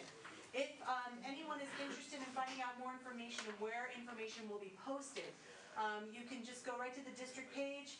You can go to the district link here, and as you can see on the flyaway, here is the Smart Schools New York allocation. Just a few down from another lovely site, the budget, so, you know, one of two of my favorite places to go. So if you click on the Smart Schools allocation, this will be the landing zone where everything will be housed, just like our budget website. This is the presentation that we gave back in October to alert the public that we would be moving forward to check all the boxes to ensure that we could do the work around the Smart Schools allocation. Remember, we have just over $2.5 million allocated to our district out of the few billion that the state secured. It is a reimbursement program. It is not part of the general fund budget. It is not something that the voters have to vote on. It is something that will support very specific activities or opportunities in schools. One of the opportunities that we determined is something that we really needed to focus on is our security, and that is really what we've been working on with all of our district stakeholders, specifically our building level principals at this time. We've worked with TST BOCES to look at some of the security measures that are needed through their health and safety department. They've given us a number of reports. We've worked with our in-house director of technology through OCM BOCES. He's sort of worked with us on getting quotes. We're working with Hunt Engineering to also secure sort of the district vision in coordination with the building condition survey. We have determined that the school security pieces, which is one of the 4 ways that you can use your Smart Schools allocation, is the way to go. And to really meet the culture of Ithaca, we're we're gonna sort of move slowly in terms of the security measures. We're not gonna be installing, video systems and buzzers, but we're really gonna be focusing on the ways that we enter into our buildings. Right now, we have a tremendous number of keys and locks, and we probably have many more keys than we have ever had employees out there. And so we really want to actually look at security in the way of sort of kind of rationing back that usage of the keys and being better equipped to use technology such as a key swipe system or a strike system where doors, we can determine if they're open, propped open, or left open. That we can manage actually through a technological system and software that we could set them so that they're open during, either dismissal time or drop-off time, and then they're locked during the school day. And then also determining the less used doors. Right now in this process, along with getting the website ready, starting our draft investment plan, which is required by New York State, that should go live on Friday. The voters can take a look at that in the community and any stakeholders that are interested. We've also been gathering information from our building level principals. We've sent them draft maps of their buildings with all of the exterior doors identified with what the health and safety group sort of believe would be the proper door locking mechanism. And they're giving us feedback after they've gone back to their staff to let us know if we got it right. And this is really, this time during this sort of draft process is really about getting feedback from the stakeholders and from the community. Part of the requirement of the state, and something that we welcome, is that my email address will be listed on the investment plan, and we welcome people to get in contact with me if you have feedback about what you're seeing, if there are thoughts, changes, concerns, other opportunities that we might have missed. We'd like to gather feedback during this time. We're also required, but also eager, to host a public forum at our next board meeting, March 22nd, to gather data and feedback and information from our stakeholders about the Smart Schools allocation and how we've determined the usage of those funds. And again, this is really a very fluid process, so the documents most likely will be changing and evolving as we gather that feedback. The board, after a 30-day time period where we sort of gathered all that feedback and the investment plan has been posted, we will revisit that, see if there's any finalized versions that we need to make whole. We send that off to the state education department for approval. We don't know when that will be. We've sort of learned to be patient. And once we do get approval from the state on how we've utilized or determined to utilize our allocation, we will then move forward with the project, and this will be reimbursed to us. We will spend the funds to do the work, and then the reimbursement will come our way. So I encourage everyone to look to the district website here. We'll be posting information as we go. And I think this evening what we need from the board is essentially to allow our district clerk to be able to post information about that community forum, so we give plenty of notice to our community so they know to send us questions in advance or show up if they'd like to be part of it. And Amanda, I'm not sure we've learned to be patient. We've learned to wait. So we appreciate just. I think that's the only word I would change. Thank you. Chris, go ahead. Well, the goal, not to speak to the bond, but the security measure is really to create a culture of security and reduce access points and truly manage the access points in the school. One of the conversations we had early on when we started looking at this is the culture which we are building, but also not to create a containment zone, for lack of a better term. So that's really where the stakeholders come in and what we're doing for the safety and security of our buildings. This has been a long process. So as far as the allocation part and the website, I think it's a great idea. Let's move this thing forward. Great. Very good. Just want to make clear that how many of these have been approved by the state so far? 0. Answer is 0. So don't be holding your breath to have this done this summer, though that would be wonderful. If it were to be approved, I think we will be ready to move ahead. But don't hold your breath. I just want people to understand that while the governor, got reelected and bragged about the $2 billion, previously, he hasn't approved a single one yet, so just be clear about that, this may take time to get through. Also to be clear that this allocation has to be used in specific areas for various capital items. It can't be used for the operating budget, it can't be used for salaries and other expenses like that. Just want to be clear that it's very specific what it can be used for, and we're following that. To that point, we can't fix a bathroom with this money. It has to go to a different area. And to that point, in other presentations you have gone down through, and it's probably part of the overview, is where we already have made improvements to our web access. Why security? Well, we've done other things, and that for other districts that may be their top priority is web access or Chromebooks or whatever. We have already had priorities. We've attempted to do a variety of things in this district, but what came to the top of the concerns, the heap of what could we possibly do with these funds to the highest best use for this district at this time, and it was probably in the security area. And we're still not quite sure what that'll eventually look like. What can we do with that money across all buildings in the whole district, and that's the work that you're going to do. That's right. But the action we will take tonight is just to really, we do have to take an action to set the public hearing, correct? That's right. And that will be a vote by the board, acknowledging that we are accepting this process. And I just have go a ahead. quick question. I'm really excited to see that you've got this kind of information out there for the public, so I just was wondering how you're going to make sure the public knows to come find this. Are you going to Twitter it out there, or because it seems like that would be great to get bring people's attention to it. We will do that. We will also use the ICSD Insider as well to communicate efforts. We absolutely can make sure that maybe even I know Jen is going to do part of what you're approving tonight is sort of the press release. Right, so I think there's multiple ways that we can reach out to the public, and again, I'm going to make a concerted effort to keep people updated as the timeline moves forward. We have no idea what that will look like, and also a concerted effort to make sure that there is very clear understanding that the New York State Smart Schools allocation is very different from the energy performance contract, which is very different from our budget, and so by look, all of the smart schools work will be in blue, so we'll try to keep that theme going.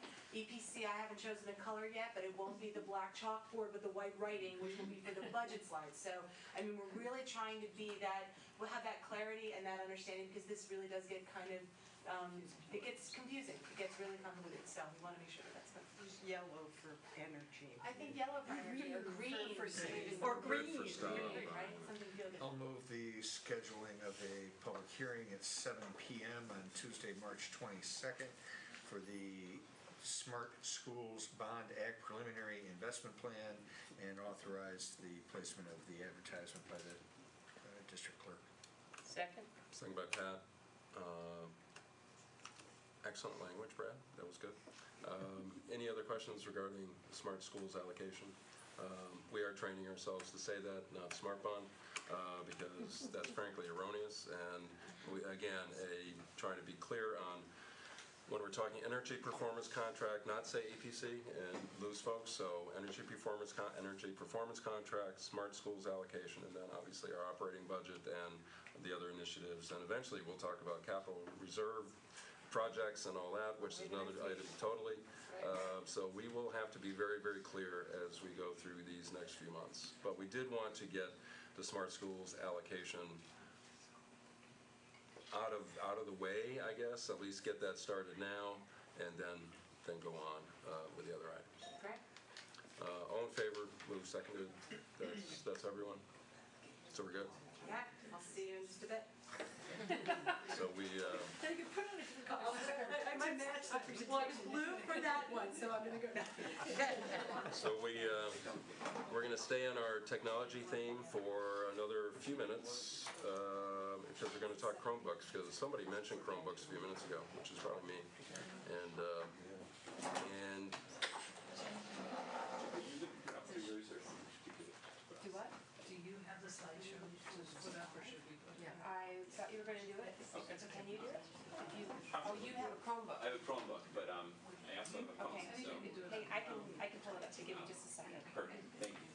And you can obviously get us up to speed, Libby, as we're So, getting... we're just here for a quick update on Chromebook usage across the school districts. We're going to have some very specific graphs and charts. One of the things that we don't have yet, because we're working on an efficient and inclusive way to do it, is what is the impact on instruction/achievement? We want to survey both teachers and students to see how this tool is impacting instruction. It's not an exact science because we have so many instructional tools, which ones are making the difference. But we do want feedback from both students and teachers and families on where they see the impact on instruction and then resulting achievement. So that is something that's in the process. We're going to be pretty specific on what actually is happening in the Chromebooks, so what the students are doing with them. I will say that the information you're going to get is district-wide, and so it is all students and staff that are on Chromebooks. So that's the data that we have. So you'll see a large view of that. Fair Parent worked earlier. If you give me the, Fair Parent I can probably connect it through here. So Good. Shoot it up. You want me to put it up here? yeah, I got it. Oh, I got it. Wait for it. Now it is. I think I got it. I'm really a big fan of technology. This is how it works, right? Yeah, exactly. Coming out. Gave me a green check mark and it went away. All right, Brad's got it, yeah. We've got it. I got it. We're okay, we got it on our. You guys have I saved it as a PDF on their devices. Okay. Yeah, If we you want turn the off Air audience to Parrot, see I'll turn it on here Okay. and see if that does it. We want our audience to see it. We know there's at least one person watching it online. Oh, okay. All right. Great. There it is. Very quickly, All that's right. very nice. Thanks, sir. It's on the phone, see? All right, so thanks for having us. One of the things that Lydia and I do periodically is we sort of look at what are our students doing in the district in terms of just like the raw data of what's happening with Chromebooks. And so what we sort of want to do right now is sort of give you an overview of what that looks like. So we use a web filter monitoring system, and we get a dashboard, and the dashboard looks approximately like this. Now it's very small, you have it there on your devices, but we're going to look at some of the small other pieces here in a few moments, so we'll be able to see. But what's nice about this is this looks at all the student deployed Chromebooks in the district all the time. So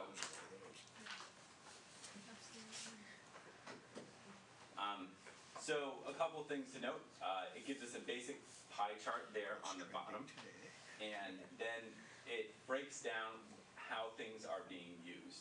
It also gives us a summary and a trend of what a lot of the tools are that our students are using.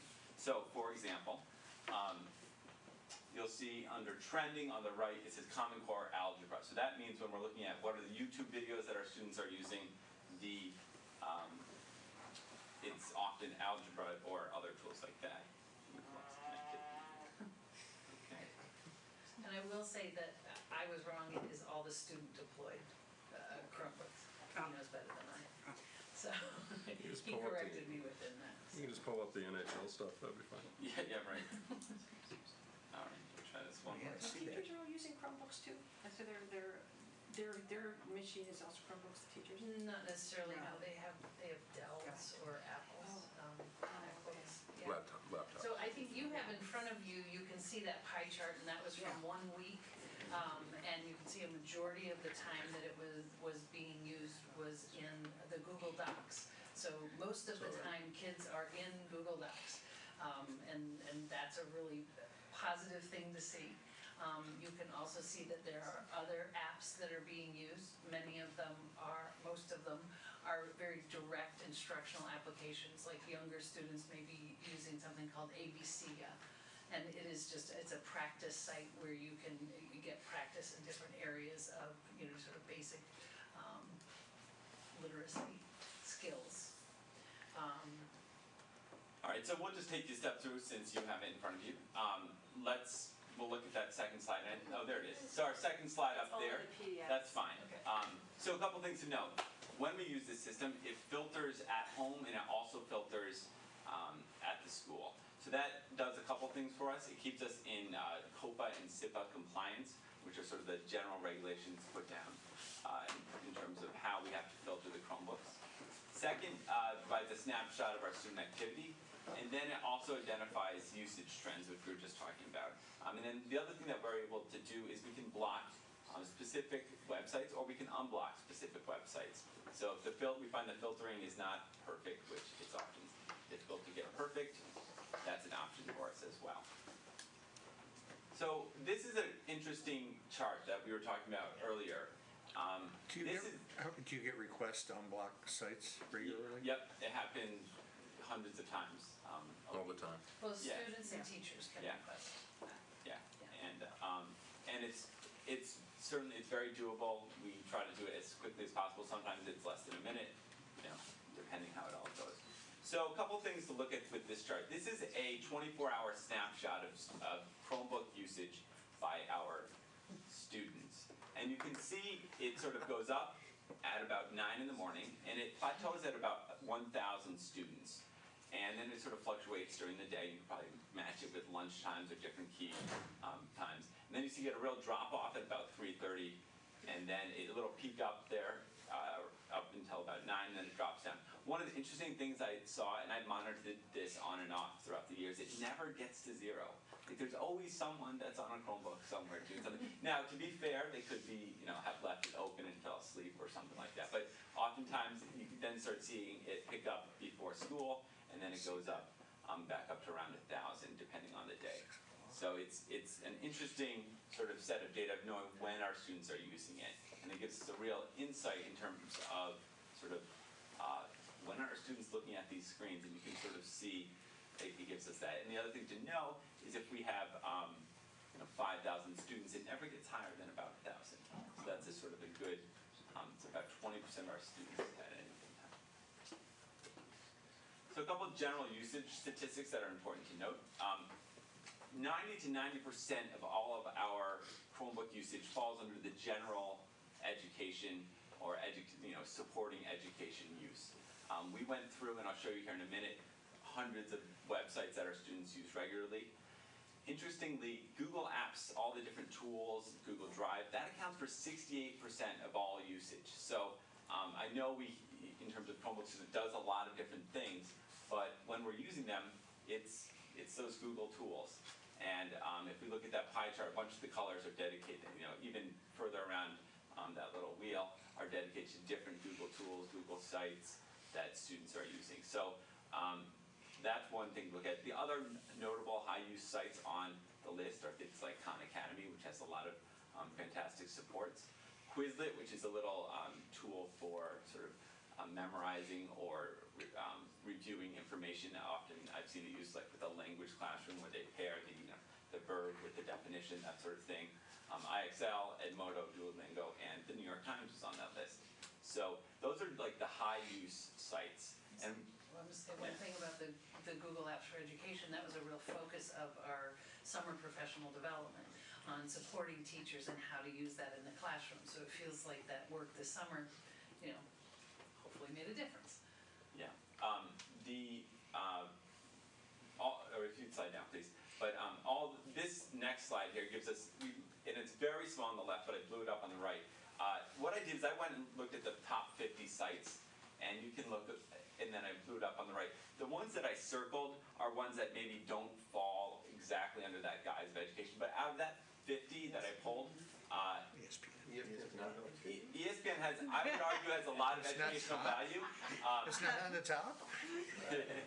But that sort of goes to show that I purposely circled ESPN, anticipating that sort of question, because it shows that even the things where some people would say, oh no, that has nothing to do with education, is something that arguably, you could have a statistics course looking at, let's analyze this box score. You could then look at the hockey statistics, whatever it might be.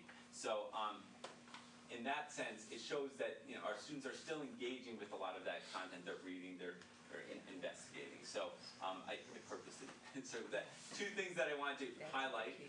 Kahoot is up there. That's that's a very popular tool where students can sort of interact on their Chromebooks and do a little quizzing activity. And then kids A through Z is another thing there. Did you want to say anything about that? That's one of our elementary programs. So that is something that's been used for years in our district, and we continue to support subscriptions to that. Students get subscriptions through their teacher, and the teacher can assign books to kids, can assign practice to kids. We added 9 subscriptions to that for 9 teacher subscriptions, which then they can assign to their students for ENL teachers, because this company came out with a new product that is really geared towards English language learners, and so that's been something we've been supporting for years, so it's nice to see it's up there on the top 50. Lastly, in this last slide, I just want to highlight some of the things that, so we see those list of tools, and then that connects to the classroom and what our teachers are doing with the students. So things that we see, really creative projects, students using audio tool, for example, Soundtrap, where they can record snippets of audio and piece together a podcast or a set of interviews and turn that in as a final project. Students using, there's a tool called We Video, where they can edit together pieces of information and put together mini documentaries, a reflection on the character development of Hamlet, for example, or a analysis of a historical era, and we've seen some success with that. We also have some really simple but powerful activities where students are blogging and journaling digitally. Now, it doesn't necessarily seem like a huge shift, but one of the things it's allowed us to do is then they share with their peers, and the ability to connect peers, maybe in different class periods, different buildings, and to provide that feedback has been really powerful. It's one of the biggest things that I see. And it sort of leads into our next point, is that we've seen increased collaboration through just the sharing properties of Chromebooks, where students can share their work. Lydia and I could be working on a project, I could be taking notes, and then we could share it out with the whole class instantly.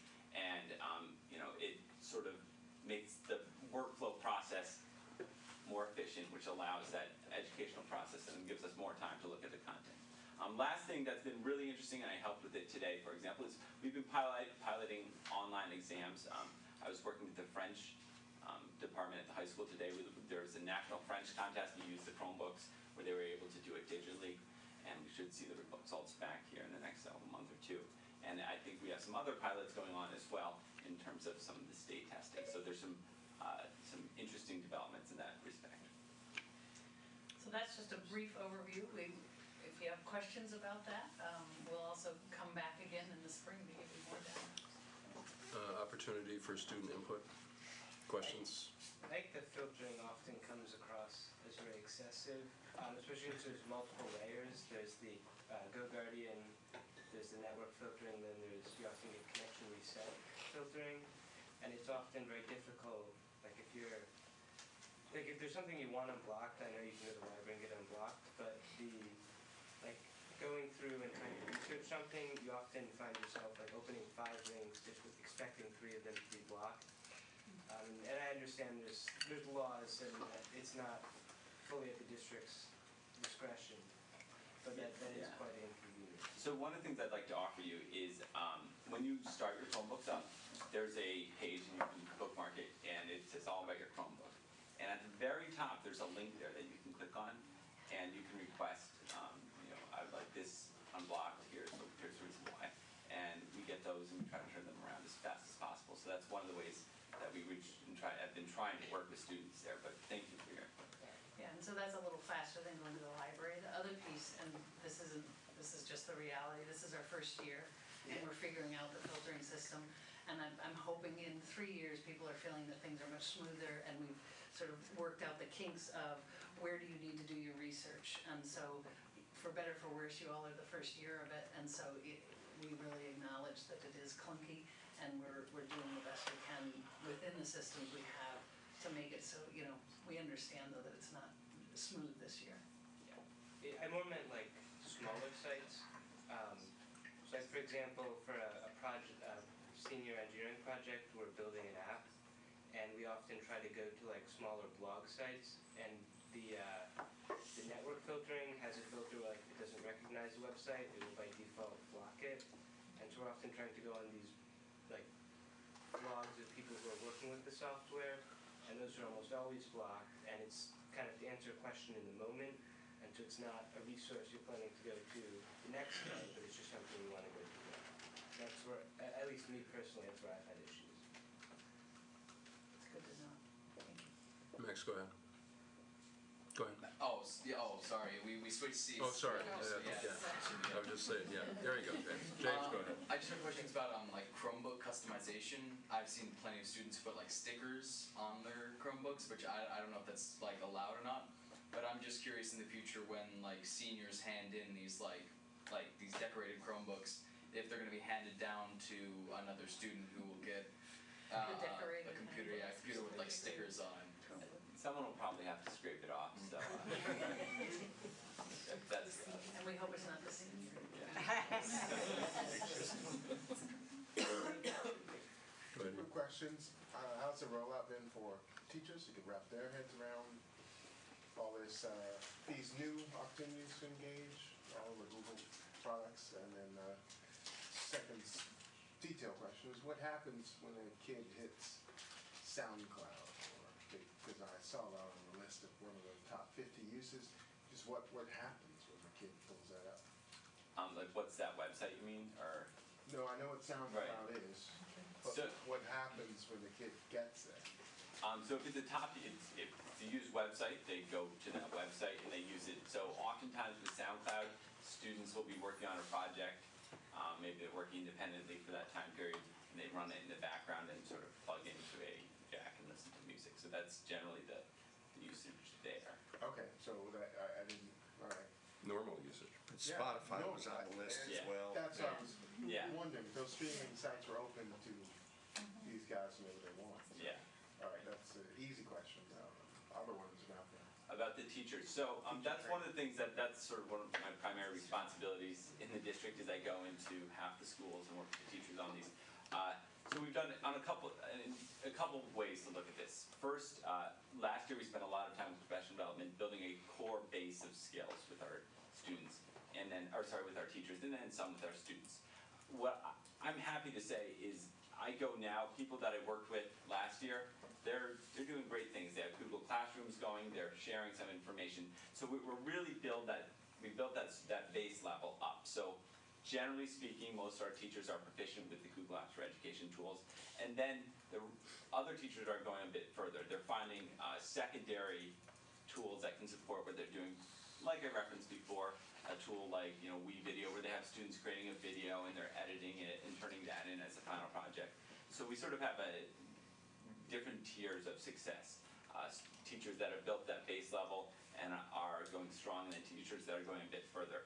One of the things that we've really stressed and that I've stressed is not so much learning like the best new tool or the best new app, but rather learning the best way to get your students to collaborate and engage with your content, and then figuring out from there, where does that Chromebook fit in? Not starting with, okay, open your Chromebook and get started, but rather opening it with a purpose, opening it with a destination in mind, and opening it with an expectation in mind. And so we've had success this year sort of working on those skills with different teachers. And we're working on getting more feedback from teachers on that, but we do have both Zach and Mike Dingman working across all the schools, so they each have half the schools, and that is their entire job, is to support teachers, well, besides helping me with all this, to support teachers in the use of the Chromebooks, so. One question that I'm kind of interested in, and I don't think you can actually answer it tonight because it's kind of just a rough overview, is just the impacts that the Chromebooks will have over time in the way in which people teach within the classroom. So, for example, if you're working on, presenting something rather than doing a paper, do people then do video instead? And then what's the significance of that? And so I'm kind of interested in it as it evolves, both looking at the things that we see as like really powerful, excellent, collaborative, opportunities, and which things you might also think, well, geez, are you, is it too, is that an easier thing to do like the video? It's like, when is it a strength and when is it, become a different thing? But that's kind of a rhetorical, it's kind of like an observation. And I guess, The other question I have is wondering, you mentioned just the two students brought up this, like with any rollout, there's going to be things that are going to be kind of bumps along the way. So I'm curious what some of those have been, but maybe more importantly, what mechanisms you have in place for kind of working them out. So. I think one of the things that we, and Zach more than I, deal with is the whole filtering piece. And so we have a program that filters, it's not perfect. And, it's frustrating to hear that. And so, I think that's something that we grapple with. And what sites do we block? What sites do we unblock? What's the criteria for that? And how do we make things accessible? That, to me, is the bumpiest part. Yeah. One of the other things has been almost from an instructional level is, again, sort of I referenced this before, but is sort of understanding how and when to use the devices.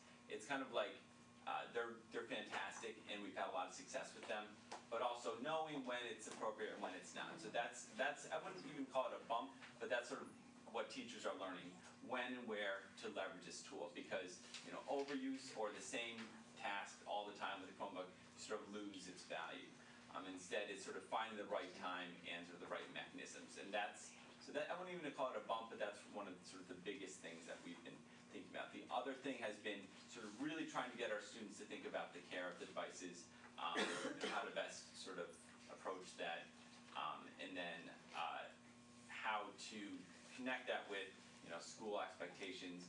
I've worked with the high school a bit in terms of creating like the guidelines for Chromebooks with if they're destroyed or damaged or that sort of thing. So that's been another bump, but we've been working through that pretty successfully. So in terms of getting feedback, like from the students, how are you getting it? Like, is there like a way there's like a little like comment board they can do it, or you just kind of anecdotal, or how do you get your Loud and information? consistently. Right now, there isn't an electronic mechanism, and again, I'm working on a way to have a survey, a comment place that's both efficient and inclusive. Like, I don't want to require people to, to give feedback, but I want to get broad feedback, and I want to get honest feedback. And so developing that's not going to take up people's time, but people are going to feel it's useful. Like a suggestion board or a contact email or something like that might be. To that point, I think what we've heard most is it's the issue of block sites and inability when I'm trying to do a project at home to use my Chromebook and I get blocked, so I'll just use my other laptop, other computer. Of course, flies in the face a bit of trying to make sure that there's universal access so everyone can do the work consistently and routinely without being blocked, without having, not everyone has a computer, not everyone has access, and that's the whole idea. So I think it's not a question that I can't get to every site I want to get to. It's just making sure there's consistency across the board for regardless of who you are, where you live, that I can do the assignments. I can collaborate with my teammates, my classmates, wherever I may be working on this project with, and be able to do that. And so I think that's our main concern, my main concern. So, but I know it's. We're still not even a year in, so but you're constantly working to improve and upgrade, and I think we will. You can't go backwards with technology. I mean, it's not technology will not let us do that, right, Dr. Brown? So I can leave my Chrome, this thing at home, but because I'm not going to sit here and read it because I'm in a meeting, I'm not going to do that. But I use it extensively to prepare for meetings, communicate, prepare, etc. Have access to the information that I have to access. So it's that MacBook Air thing is critical. It's it's thin. It's all good, and Chris can make it work here. So, just one quick question. Go ahead. No, definitely. In terms of loss, destruction, damage, has the rate of that been within your expectations? So I don't have the exact numbers on that. That's I do more of sort of the instructional side, but I know that it certainly occurred, and it's something that we've been looking at. But I wouldn't be the expert on that. else? Our LACS folks are new, I'm not sure if they wanted to. Oh. Do you have any student feedback on it, or, I don't Oh, want to yeah, put you on the definitely. spot, but I know that Oh, no, it's your it's first fine. meeting, so. Personally, the filtering issue is the only thing that I've come across that's been pretty serious, because it has often been like specific videos and such. The other thing is that I think that the integration of having that as an access tool and being able to use it doesn't always mean that it like fits into classroom teaching as smoothly as it should. And there are teachers that have really struggled with it, that have, and I find that more teachers are pretty anti-Chromebook when it comes to in class. They really like the idea of students having the chance to do stuff at home, but in class, it's been pretty put them away, because it is another screen, it's another thing to be dealing with. But overall, I think that it's been more successful than I would have imagined. I was not all that psyched about it when it began. I don't like technology, and I'm 16. There's something wrong with me. You're honest, thank you. The only thing, again, is the blocking thing. After the original rollout, I remember finding a small bit of the Library of Congress was blocked. The It's not Library of anymore. Congress is sketchy. If you dig deep enough, it looks like I created it. No, there's actually a site that has an animated picture of the Lady of Liberty, and it's the Library of Congress site, and it's really upsetting because you wonder what our country's come to. Found it the other day. Also, I'd like to add, ironically, the live stream of this meeting is blocked in the Chromebooks.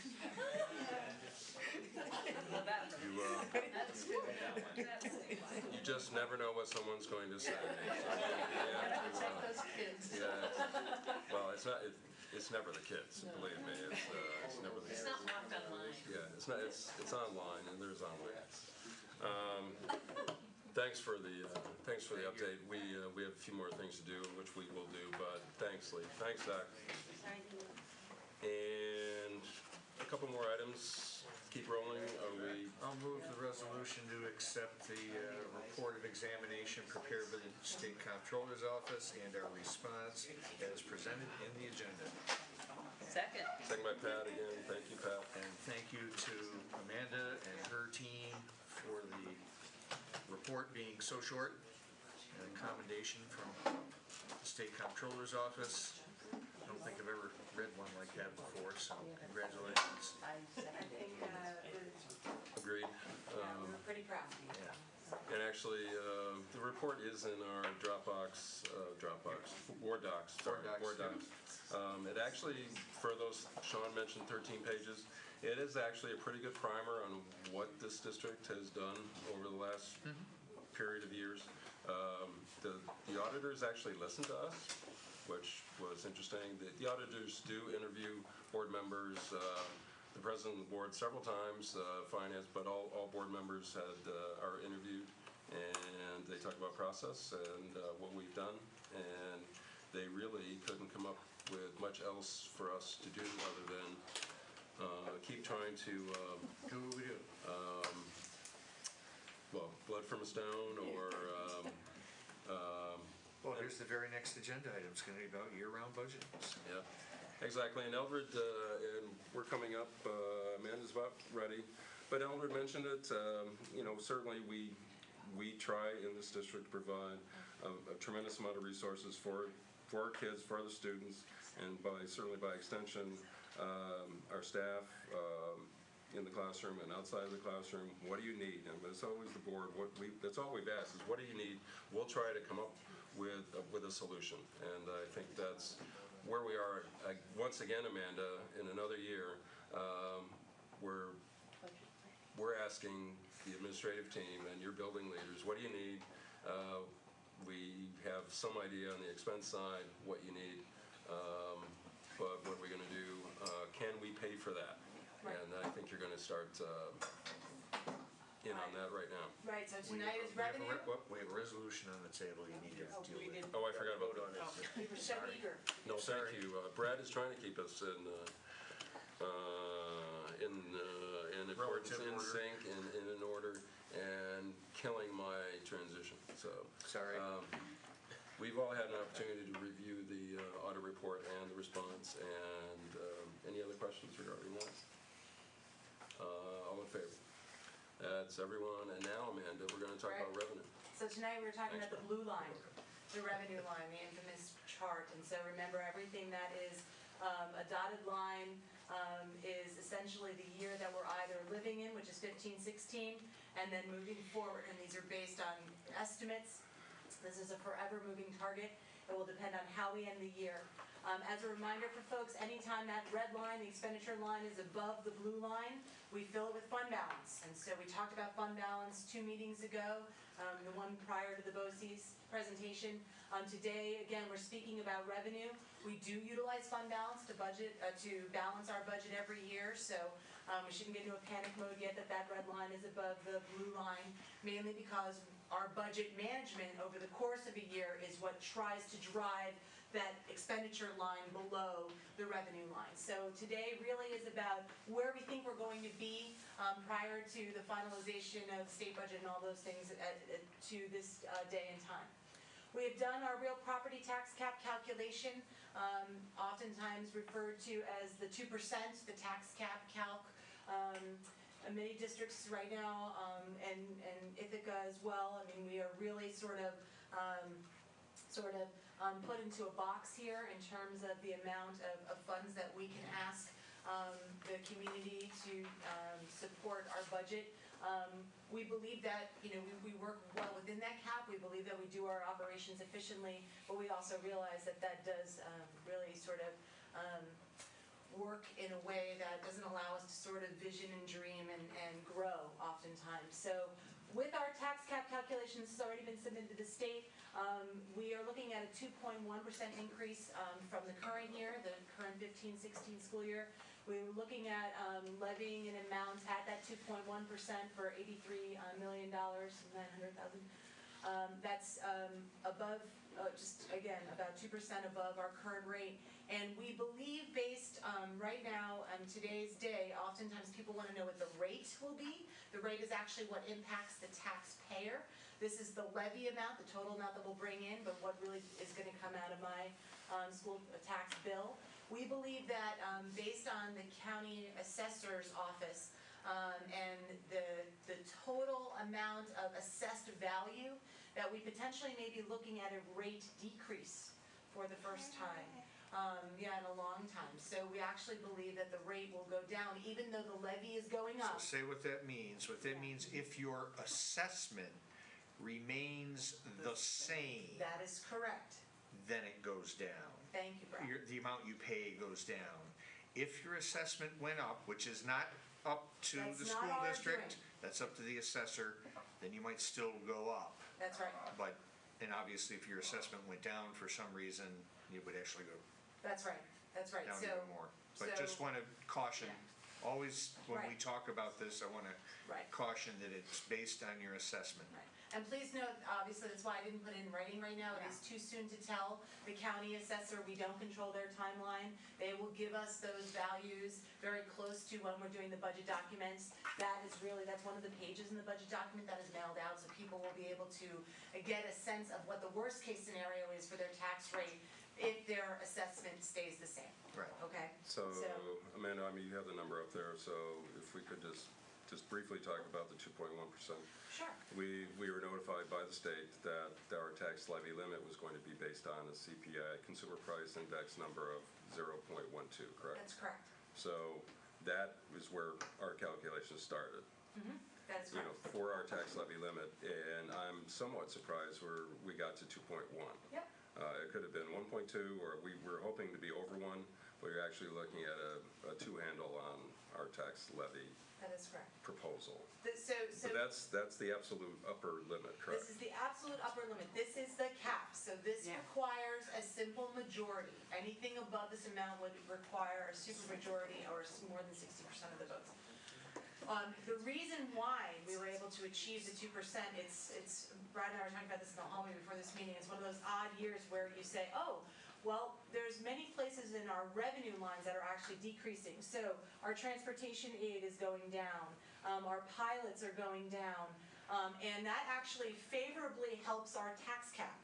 So where we lose it in one area of our revenue, we gain it in another area of our revenue, and we're gaining it in the tax cap. So we have fewer exclusions, so that increases the amount that we're able to levy. So our pilots went down about 150,000, transportation aid is going down about the same. And so that actually was favorable for this part of the calculation. But you'll see it reflected when we actually do the revenue document to the public. You'll see that we'll get hit somewhere else. What's the difference between this and what it was last year? Like, how does this compare? So last year, we were able to levy, we decided to levy $82,176,897, which is the difference of that. Right, what I mean is, what was the tax cap calculation for last year? It's like this, it's 2.1% increase from the current year. So last year. It was higher. It was higher. I'm just trying to think, is this a more restrictive? Yes, absolutely. Than last year? Last year, I think we were up to 2.99, and we actually went down.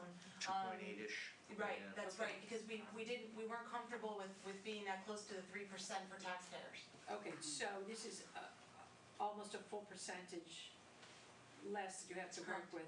That's right, so the rate of increase is slowing. Okay. And these exceptions that are allowing us the higher cap are actually going to decrease next year as well. Meaning what? Meaning our cap will continue downward. Yeah. Assuming inflation stays down. Right. Not being able to predict that. Exactly, but if that were to stay the same, then. But we would continue downward. But the rate of inflation is muted still. Still. So their calculations will consider what's happening right now, and the rate of inflation is very low. To that point, this is just an aside, but there were 75 districts around the state with negative. Yeah, negative. Yeah, in fact, our neighbors in Cortland, I think, have a negative tax cap. That's one of the, there's words for it, one of the warped outcomes of this tax cap calculation. Not cool. So the tax cap, we start with the taxes mainly because they're the largest part of our revenue. The second largest part of our revenue is the state aid, based on, and again, this is just a reminder to everyone that the governor's state aid amounts is not the amount of money that we receive. It's based on projections that oftentimes do not capture our behaviors or the formula changes that come into play.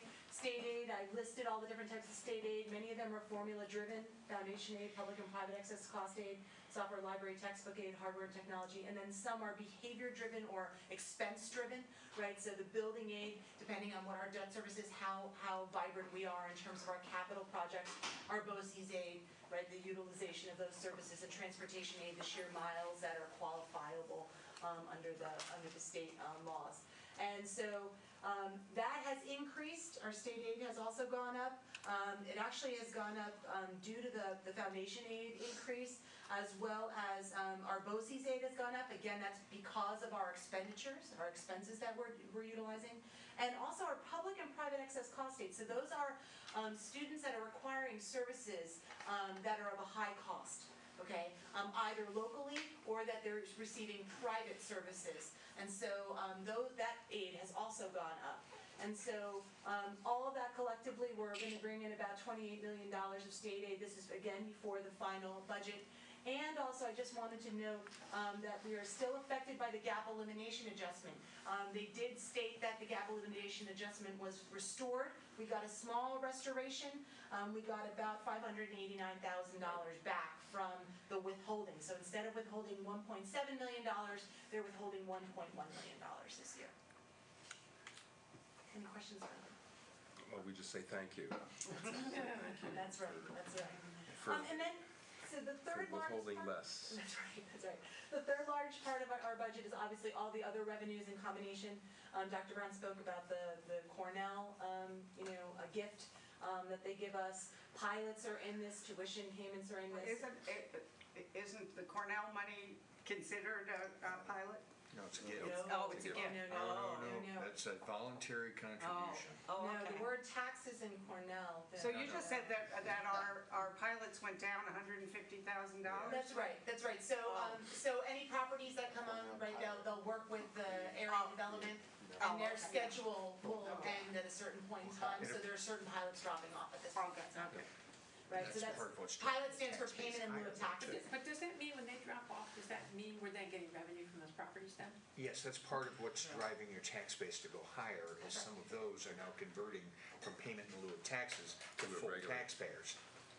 A regular Right, but tax. does that mean that we still can't take any more revenue? You know what I'm No, they're full value now. they're full value, right? And But you're we're taxed still- at full, no, you're taxing them at full And value. you're taxing them at full value, but the amount that we can actually assess in taxes still remains within that cap, right? So you can't actually get more revenue in, you know my question? Well, you're getting more revenue from them. From them, but it's just offsetting other taxpayers. The total amount you can take is Yes. still static. Right. Correct.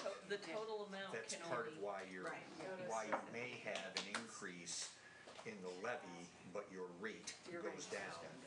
Look at Pat weighing in. There you go, Pat. I have a rudimentary understanding of finance. Yeah. Pat, I really appreciate We've been through the tax levy limits and caps and where revenue comes from is it's a moving target and it's complex and it's always moving. In terms of being able to.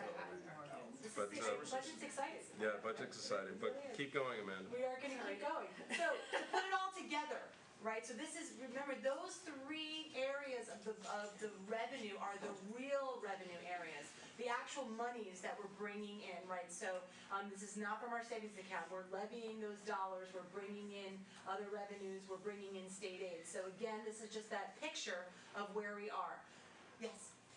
This goes to the point we were making earlier, and this slide should help everyone understand. 72% of our money now is coming from our taxpayers, 24% from our state, and yet 40% of our students meet, at least as far as we can tell, financial characteristics that say the families are challenged because they're all receiving free and reduced lunch. Right? So the difference between that 24% we're getting from the state and the 40% of our kids who need that kind of support, almost any of us who understand math and how the state works in communities where it's reversed, where most of their funds come from state aid, we're actually not receiving the fair share of monies we should receive to support those families. And our community is making the decision to continue to subsidize, right? But that's one of the areas where we're finding ourselves rubbing up against each other when it comes to these financial decisions. You know, it's there it is in blue and white. And when it comes to the state aid issues like that, as you know, the state aid formula right now is on a wealth index, and it's got two items that it measures. Yeah. And so you could be at our wealth index and have 5% free and reduced price lunch, or you could be at our wealth index and be at 65, potentially. And that's where some of the issues with the foundation aid formula lie, and whether the state will begin to deal with some of those or not. It's not in this budget year. That was pretty clear they weren't ready to start talking about it in this budget year. Whether after the budget's passed they're willing to begin that conversation, I don't know. Do the heavy lifting? I'm not sure. But Pat, go ahead. Yeah, and again, along those lines, and just to back up Eldred's earlier point, that 3/4 of our budget is coming out of our local families and businesses, and when you look at almost all of the communities around us, the pie is reversed. 3/4 or more of the budget is going to come directly from the state and not from the local communities, and that makes communities' decisions about how much they can raise their taxes be cushioned from any effect on the people in the community. Like, you know, I look at a lot of the rural districts, 70, 75, 80, 85% of their budget comes from New York State, and therefore you can have an increase in spending. I don't know how they're doing it now, but it doesn't affect the people who are voting on the budget because it's not coming out directly out of their pocket, it's only coming indirectly out of their pocket. And you don't get that same effect. Right, their rates are higher, right, so if they do a building project, they're getting back sometimes 80 or 90 cents on the dollar.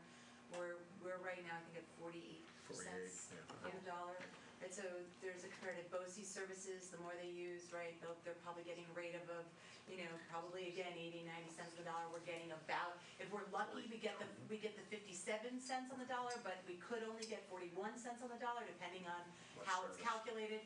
So we, because of our wealth ratio as a whole in Ithaca, it actually sort of, impacts the realities that we see around, what our families and our young people are experiencing, so. I'm just going to say the last obvious piece, which makes it a very risky proposition for us to say we're going to exceed the tax cap to do extraordinary things. I mean, everybody now knows where the lines crossed before and how we had to spend down the reserve, but we don't know if the community would support us for going out for other extraordinary things. And the day we lose that bet is the day that this district begins to take a turn that we don't want to see. So we don't know where the line is. That's why these are called negotiations with our bargaining units. We don't magically understand where that line is, but neither do the unions. We're trying to stay on the rational side, and we see the tension that's causing. But we're not making this up. We're not making these numbers up. No, in fact, this is right from our audit report. It's right online. You can take a look at the 14-15 audit report for our district audit. This was also talked about in the state comptroller's audit as well. This is where we got the commendation, right? The management of our reserves and fund balance. And so, when you look at this and you say, oh, okay, so we have about $10 million that we have in either allocated or assigned to balance the budget in the current year. That's the top line, assigned fund balance. Where we are just shy of a 4% cap. We have 3.9% of unassigned fund balance. That means not restricted. It's there in a savings account to be able to be used to balance the budget, or for purposes Eldridge is speaking, if we had it, if we wanted to make a plan for that money to do extraordinary things. And then all the reserves are listed under that, and so you could see where we are, and this is to date. There are many districts that are getting criticized for the amount of reserves and fund balance that they have. We got commended because we spent down our reserves and fund balance. Just a reminder, at any given time, a payroll can range from $2 million upwards of $6 or $7 million. So if we feel that this is sort of enough, a $10 million bank account to cover a payroll that could get close to that at some point in time. That's where we really do, especially in Finance Committee, and it's a credit to the board and to Dr. Brown, to really manage this fund balance, because we don't have the pot of money that we can go to say, well, we'll just allocate more fund balance to do the work that we're doing, because we have managed it so well now that we're just right at sort of in that sweet spot of we don't want to get too much lower than this. And so the only way to build fund balance is to make sure that we're managing our expenditures so that they don't outpace real revenue, which I just showed you. So I'm going to be coming back to you, the board, after conversations in Finance Committee, conversations with stakeholders, to decide how much fund balance we want to be able to utilize to balance the budget. I put this here just so, again, to capture it in a different way for people that are visual and want to see. We have the tax levy amount, we have the state aid, we have other revenue. We believe that we will be ending the year with, again, recouping that $2 million of fund balance. That's our savings goal. That's not our spending goal, that's our savings goal. We've been able to carry that forward for the past 2 to 3 years. And so I want to make sure that we do that again. So if you notice my little, it's going to be greater than or equal to $2 million of fund balance. We'll have to decide if we need more to balance the budget at that time. I wanted to show you where we are right now to date with this revenue projection using $2 million of fund balance compared to the prior year, the current year that we're living in right now. It would be a 2.48% increase from the current year till next year. So, we talk about sort of that 2% world. We're a little bit above that. But again, our expenditures are we're outpacing that. So we're working on trying to ratchet that down, determine what our recommendation would be to discuss around fund balance, to balance the budget, and we're doing the work. So next time I come to you, it'll be with expenditures, sort of the primary go at the expenditures. We'll talk about the gap. We'll get some directions from you, and then we'll come back to you a third time with a close to final budget, and then Dr. Brown will present the final budget as well. All this by April 19th. When April 19th is the day that you will present the final budget to the board, correct? Dr. Brown will be doing it. Well, the exec. Collectively, you will be, and then we will still have an opportunity at that point to discuss and work through it. Meet as many times as we need to by the time we need to adopt a budget, which is when, Jennifer? Vote or adopt the 20. May 17th. It's The vote is on the 17th of May. No, April. It's that week. It's that week of, I think the final deadline, I think is that Friday that week, the Thursday, Friday that week. Right, and just, So we have time for additional meetings if we need to. Right, and I think that's point, short discussion earlier. When will the board get the final look at the budget, at your work, and when do we need to make our decision by, and that last date, and so we will be getting more information end of this month, and then really beginning of April, and then we're going to, I would think at the first April meeting, we would have a little bit of a discussion about how many looks we need to have at that budget. I don't have an indication right now of when the governor and the various elected officials are going to have their state budget. So hopefully we'll know whether there's a GEA or not. That will obviously help our calculations on where that tax levy should be and where our fund balance would be and what our foundation run may look like. But we don't know when that will be right now.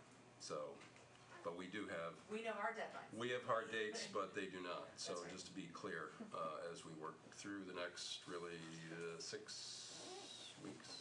6 weeks? Yep. And I realize it's just a short turnaround between the time I may present and the time the board needs to vote. So we may go back a bit and talk more about, I'm looking at the calendar, there's a board meeting the week before, April the 12th. Yep. So because of spring break, we have a bit of a weird calendar in April, so okay, we may right, talk about presenting on the 12th as opposed to the 19th. We can be ready for that. And that will give the board some additional time. And I'm trying to remember what the board calendar is. We have a meeting. 12th and the 19th, and then the week of the 25th is. That's spring break, so, yeah. Okay. And obviously, sounds like we would probably meet 2 weeks in a row and not have just one meeting in April. That's not going to work. With the budget having to have time to age a bit on our desks and have opportunities to have conversations and be clear on what we are presenting to the community. All right. Next meeting, I'll be prepared with a lot of the expenditures, so there'll be plenty of time to go. Right. Good. But you have a pretty good idea where we are on the revenue because we know what our tax levy limit is, and then we go from there. And when we do vote, we vote on a total budget amount, correct? Correct. Levy. Dollar amounts, correct? The dollar levy. Right, we come up with. In the total expenditure amount. Right, and we, to make that clear, we don't vote on a percentage tax levy. It's the dollars that we come up with a dollar amount, and that is that dollar amount will drive whatever the tax rate may be. Based on the assessments. Based on the assessments, that we will get that information later. So it's always, what's the top line, bottom line? What are we going to ask the community? And it's the dollars, and I always think about the dollars and what we ask the community, and the community has been tremendously supportive of this district for decades, and we can only hope that they will continue to do that. And we get to support Dr. Brown by being open, being as transparent as we can. The budget process, we've certainly talked about it all the time, but this is when we actually have to put all the numbers together in a coherent way, hopefully, that we can all understand. And we'll do budget road shows where the administrative team certainly is going to be out at various schools. If your PTA wants to hear about the budget, we'll be there. We are actually already doing them. Professional development work also with teachers around the budget this year, which is really, I think, a wonderful addition. We'll have 8 sessions of those. We're getting out to PTAs. We'll be doing a frequently asked question sheet. We'll be posting things on the website again, so I think that there's a lot of work. Obligation on us to get the information out. It's not up to the community to try to decipher and dig through budget documents. We used to do that with previous superintendents, and that's we try to. It's got to be clear. If it doesn't make sense to me, then Dr. Brown, I'm not sure. It better be clear to everybody. So. I was going to ask about the teachers. Can we get the dates, Rose? Absolutely, we can share those. Jen, do you mind helping with that? That'd be great. We can post that also. I can send that out. I can either tweet it or I can put it on the website as well. So they're public then. I had them in Dr. Brown's Yeah, we showed them at the last meeting, but I just can't remember what I said. Yeah, you mentioned it, so we thought it was good. That was good. Workshops, right? Yeah. And they're all on my learning plans. So. Okay. We've done a lot tonight. Been through a ton of topics, and I appreciate everybody hanging in there. Anything else for the good of the evening? Curriculum meeting tomorrow, 5 o'clock. Excellent. Maths on the menu. Eldred, we have the dates. Ready? The dates are the 14th, 16th, 22nd, 24th, and 30th. Could you just for forward the that? teachers. Yeah, can you forward that to us with the locations? Yes. Thanks. Yep. And there's two each of those days. Some for, depending on the scheduling for teachers. So Yeah, two sessions. I wanted it to be yeah. on Thank you. audio. So very good. Anything else, Dr. Brown? Policy committee on Thursday. Policy. 5:30. Be there. That's right. In Sean's absence, so I can't promise it'll be the same level of perfection that we've come to know and love, but Moira and I will soldier on. Dig right into those Tanner scores, please, and just get that straight Not up. this Thursday, Not this sir. time. Okay. No, not on my watch. Sean can take that up. It's always fun. Always fun. All right. Anything else? We're good? Without objection, we are adjourned, and thanks, everybody.